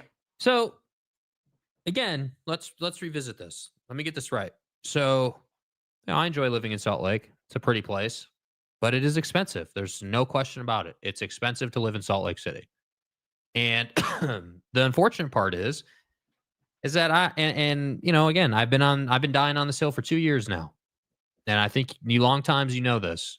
My opinion has been for the last 2 years that as a millennial or younger, your play has to be to move to a secondary metro, meaning somewhere in the Midwest that you can get into a position where, the prices are a little bit more reasonable. And when we're talking about buying, the prices are a little bit more reasonable. You have to deal with the inconvenience of being a little bit further away, but you can make something work that way. we don't, people my age and younger don't have the luxury of a really great housing market and a really great situation. And you can, I remember as a kid, like people would buy and sell all the time. Like you would buy a house and you'd be in it 5 years and then you'd sell it and you'd upgrade. And like, I remember that whole time in our economy, but that's just not the case anymore. And I think it's high time that we start understanding that yeah, sacrifices have to be made. Choices have to be made, which is you either want to live in San Francisco and pay through your ass in rent and be cool with that, which is fine if you want to do that. But, the alternative is, hey, like, let's move to wherever in the Midwest, whatever city you want to look at, live in the suburbs, out a little bit, you can find a house, get some land and set yourself up, because that at this point is really the play. Like there isn't like, you're not going to sit here and be like, yeah, man, I'm going to go up to Ogden and find a $300,000 house. That's not happening, dude. You're not going down to Provo and finding something for, $350. That's reasonable. That just doesn't exist. It's not happening. So that's why I say, like, you sent this to me today. I hadn't even seen it on my own, and I'm not even surprised about it. Honest to God, I'm not surprised.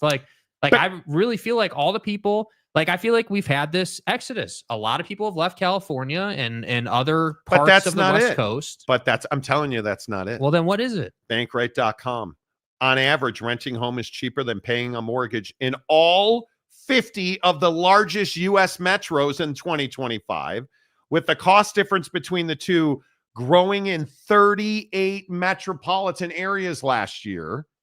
And still, where are the biggest disparities? San Francisco, San Jose, and Los Angeles. Yeah. All in California. So like if you know that, why would you, like, here's the thing. You can move to California, just don't bitch about the cost. The biggest cost gaps between renting and buying are centered in tech hubs of San Francisco, San Jose, and Seattle. The metros with the smallest price gap, where it's close. Should I buy? Should I rent? Let me do some math. The Rust Belt, including Detroit, Philly, and Cleveland. Mm-hmm. With all due respect, my friends, not places where everybody wants to live. I'm telling you now. And if you are, what's the median age on this show? 25 to 54 is by far our largest audience. The median's probably 38 to 40.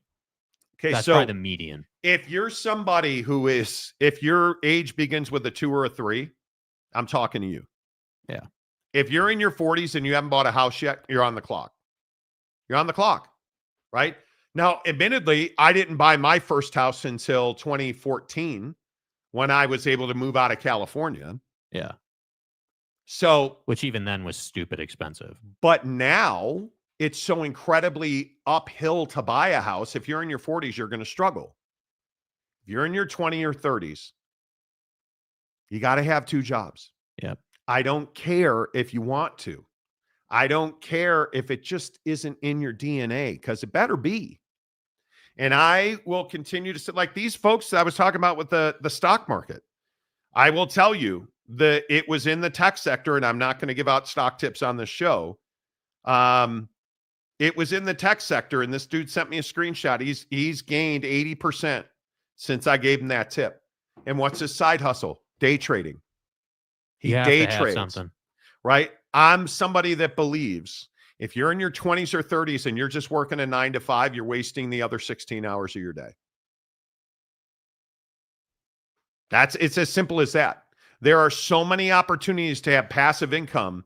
If you want to buy a house, and listen, hey, maybe you're the guy that doesn't want to buy a house, or you're the gal who doesn't want to buy a house, and you want to travel the world. Like I follow this guy on Insta Snapface and stuff who sold everything he had, including his condo in downtown Seattle, quit his tech job, liquidated his stocks, bought a sailboat, and is sailing from Washington to Hawaii. If that's you, my guy. Do your thing. Yeah. But that's not the average. The average is I'm 25, I'm 35, I'm strapped in credit card debt, I'm strapped in car debt because I'm stupid. I'm strapped in student loan debt because I didn't have a choice. I'm just going to sit here and I'm going to work in Parks and Rec and make $35,000 a year. Something will happen good. No, it won't. No, it won't. And I've been talking about this for over a decade on this show. And it's why I grind my ass off, right? We work 16-hour days every day. Mm-hmm. Why do we do that? We do that because you can't make it, in my opinion, in this world on a single income. Those days are over, man. Yeah, 150 on your own is not good enough. And that's the freaking terrible part of it. Yeah, 150 on your own is not good enough. You used to thrive on being a six-figure earner. Yeah. And that was not 20 years ago.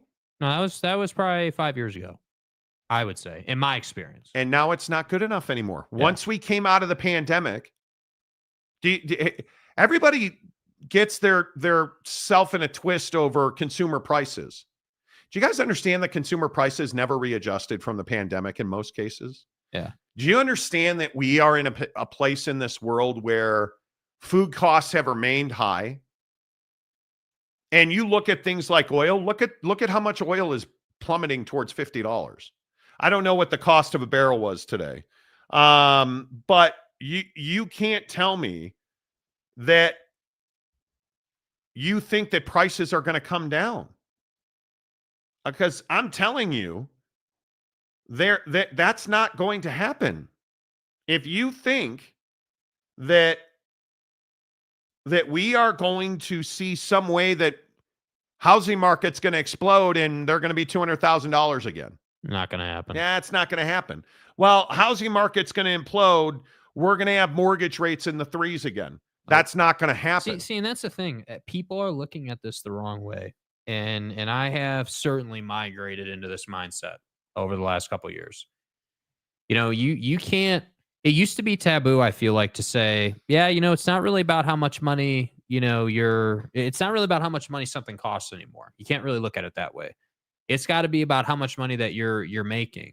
You know, you have to be able to say to yourself, okay, like, yeah, dude, like I could just kind of be on autopilot, like take 20 years to pay off my credit card debt and deal with the interest. And I mean, that's an option, but it's certainly not a comfortable one. It's not a great one. It's not a prosperous one, or you could invest in yourself and you could, you know, start any number of e-commerce stores, you know, start a home services business that is a Drive DoorDash.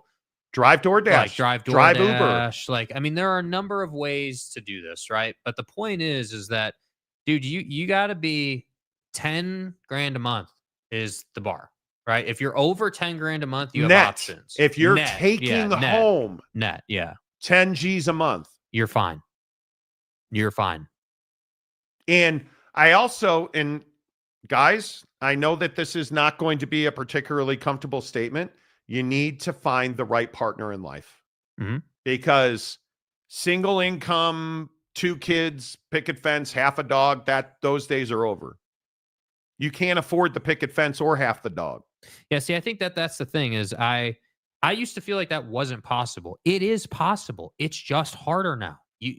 You're not the conveniences that our parents and their parents and generations back had are no longer our conveniences. And whether we like that or not really is inconsequential.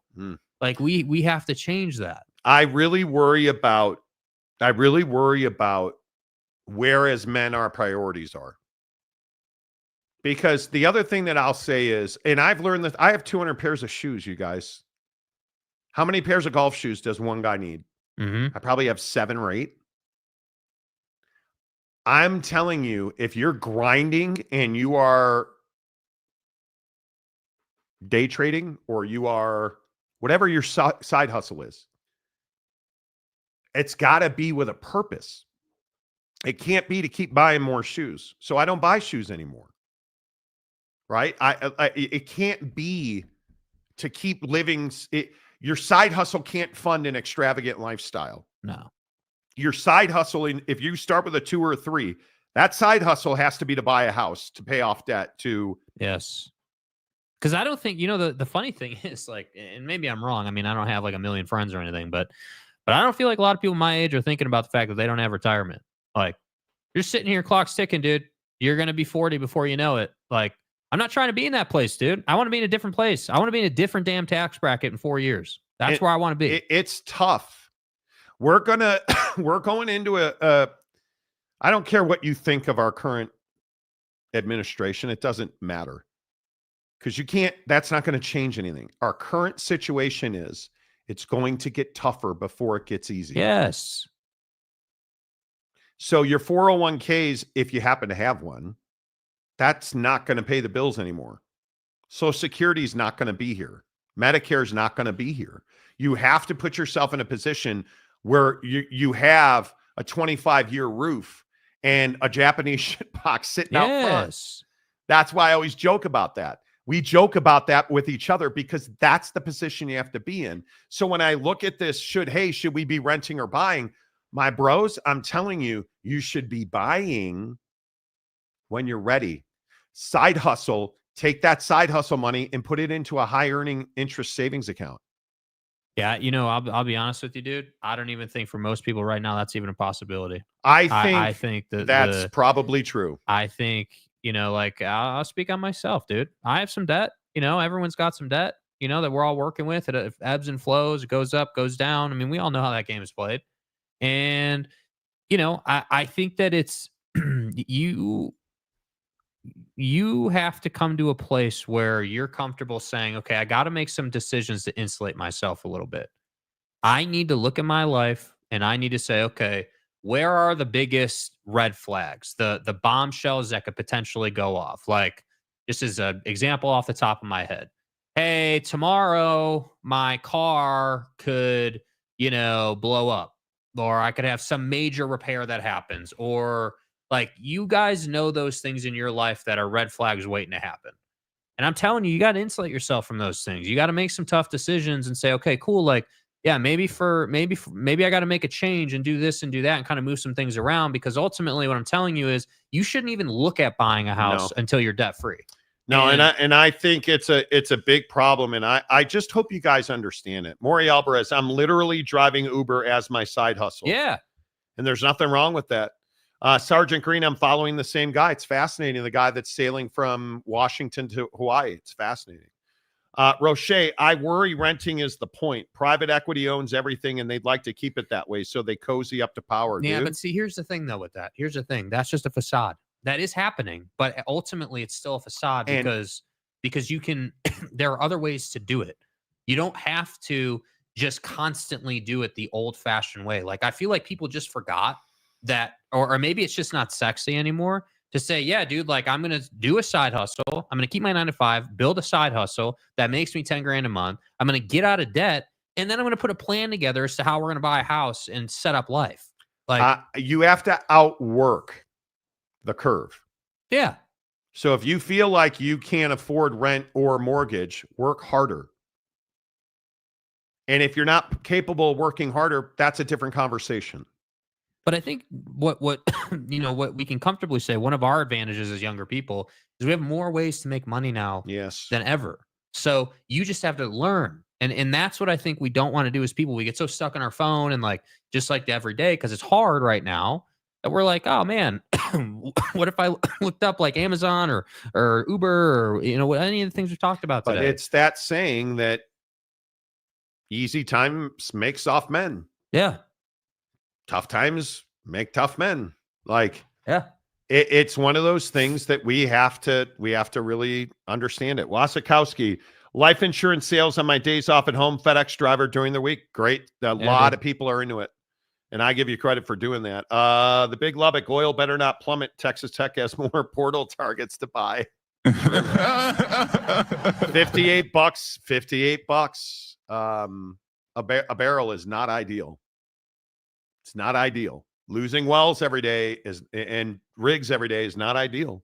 My side hustle is meeting celebrities. It's easy money. Yeah, Big Daddy Magic's a paparazzi. Legit. He's a paparazzi. So shouty. Hey, y'all. Shouty. Yeah, I'm a big believer in I'm a big believer in dual incomes. You gonna make it over there? Yeah. I'm a big believer in dual incomes. Yeah. And I'm begging you as men, make better choices in your partners. And women too. Make better choices who you decide to anchor yourself to. Yeah. Because they're going to either grind with you and have respect for your grind, or they're going to take money from you. Yeah. Yeah, as simple as I can say it. Yeah. The person that you choose to partner in this life with is critically important. And I understand that people deal with millennials in particular. And I don't know that we've truly have a grasp on what, I don't even know the name of the next generation, Gen Z or whatever. Gen Z. I don't know that we know the full challenges of Gen Z yet. But you look at millennials that deal with, how much mental health do we deal with in millennials? A lot. Depression, anxiety, inability to communicate. Social media is not a hobby, it's a way of life.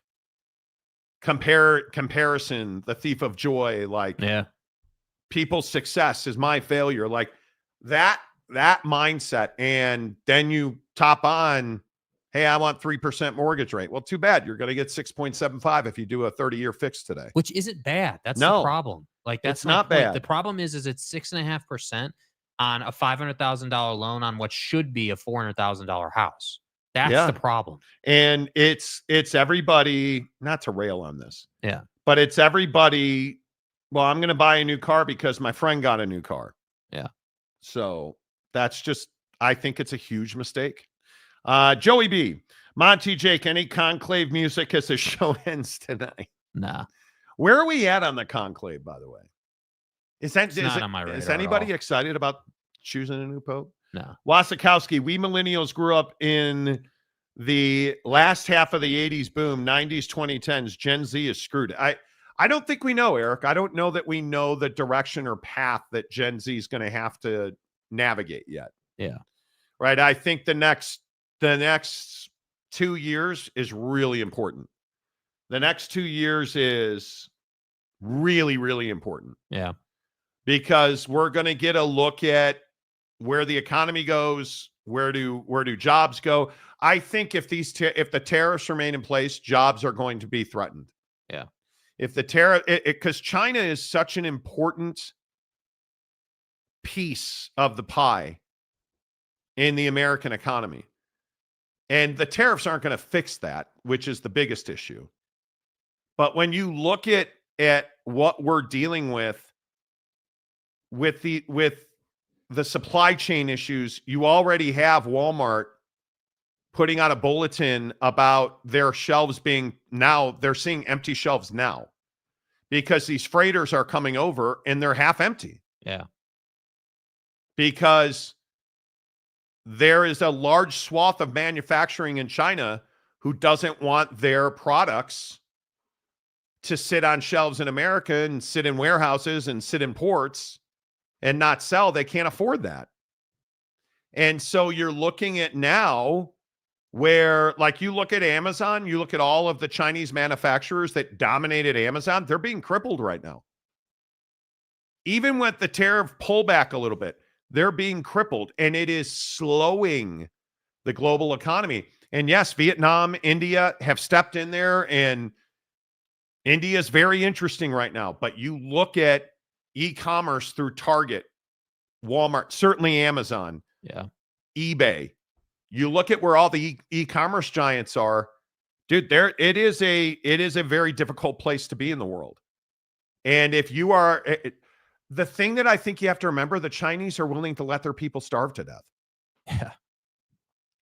And why would they let them starve to death? To prove a point, right? It's you can't account for that. You can't account for that. As a 46-year-old, I feel bad for the younger generations. Grew up poor, learned early on that you have to grind. That's right, Sergeant Green. You have to grind. Joey B, Black Smoke 2 hours ago, no Pope. Okay. All You know, I think that's a big one. ACC Gumby says, I want to move to Preston, Idaho, and let them know this boogie is for real. Yeah, well, I mean, you gotta let them know. Big Blue Horses, you have to be willing to sacrifice and be smart. I would agree with that. 100%. Roche, Jake is spot on. There are cities with good value and cities with bad value. Absolutely. Yeah. Absolutely. Midweek Coug. How can people house a house when median house price in Seattle is over $1 million and interest rates are in the 7s? Well, that's the point. Like, I would never move to Seattle. I'd never move to California. And how's your credit? Why wouldn't you? Yeah, great point. Why would you not? And I feel like we've talked about this on the show for quite some time now. Why would you not set up shop, somewhere more affordable that you can easily afford, and then visit those places? Visit them as much as you want. Go spend a week in California if you want to. Yeah, I think it's different living there than it is visiting there, but I understand what you're saying. Wasikowski, I missed your comment. Sorry. St. Pete is 20 minutes from Tampa. Rent in Tampa is $2,500, while in St. Pete it's $1,100 to $1,500. Yeah, I mean, you got to know your marketplace, right? Yeah. You have to. Midweek Coug, born in the late 80s, will have a house paid off in 5 years and no other debt. People born in the early 90s are unlucky. I'm 53 and I am very lucky, man. I made a lot of money in real estate and did very well in real estate. Yeah. So, JPC says, dang, I was hoping to win my house from a Cracker Jack scratch off like back in the day. Oh my God. Remember that. Yeah, it's interesting. Anyways, appreciate the conversation, you guys. Like, it's always interesting to see where you guys are at on side hustles. It's going to be a very interesting couple of years here. The Monty Show is always presented by The Advocates at theadvocates.com. Tomorrow on the show, the finances of college football. Does the Big-12 and the ACC stand any chance of competing with the Big 10 and the SEC? The numbers say they do not. We'll talk about all that tomorrow. Thanks to our friends at The Advocates. You get in a wreck? You need an attorney? Dude, get clear risk-free advice right now. And 24/7, 365 at theadvocates.com, where you can chat with an injury attorney. Won't cost you time. Until tomorrow, say goodbye, Jake. Goodbye, Jake.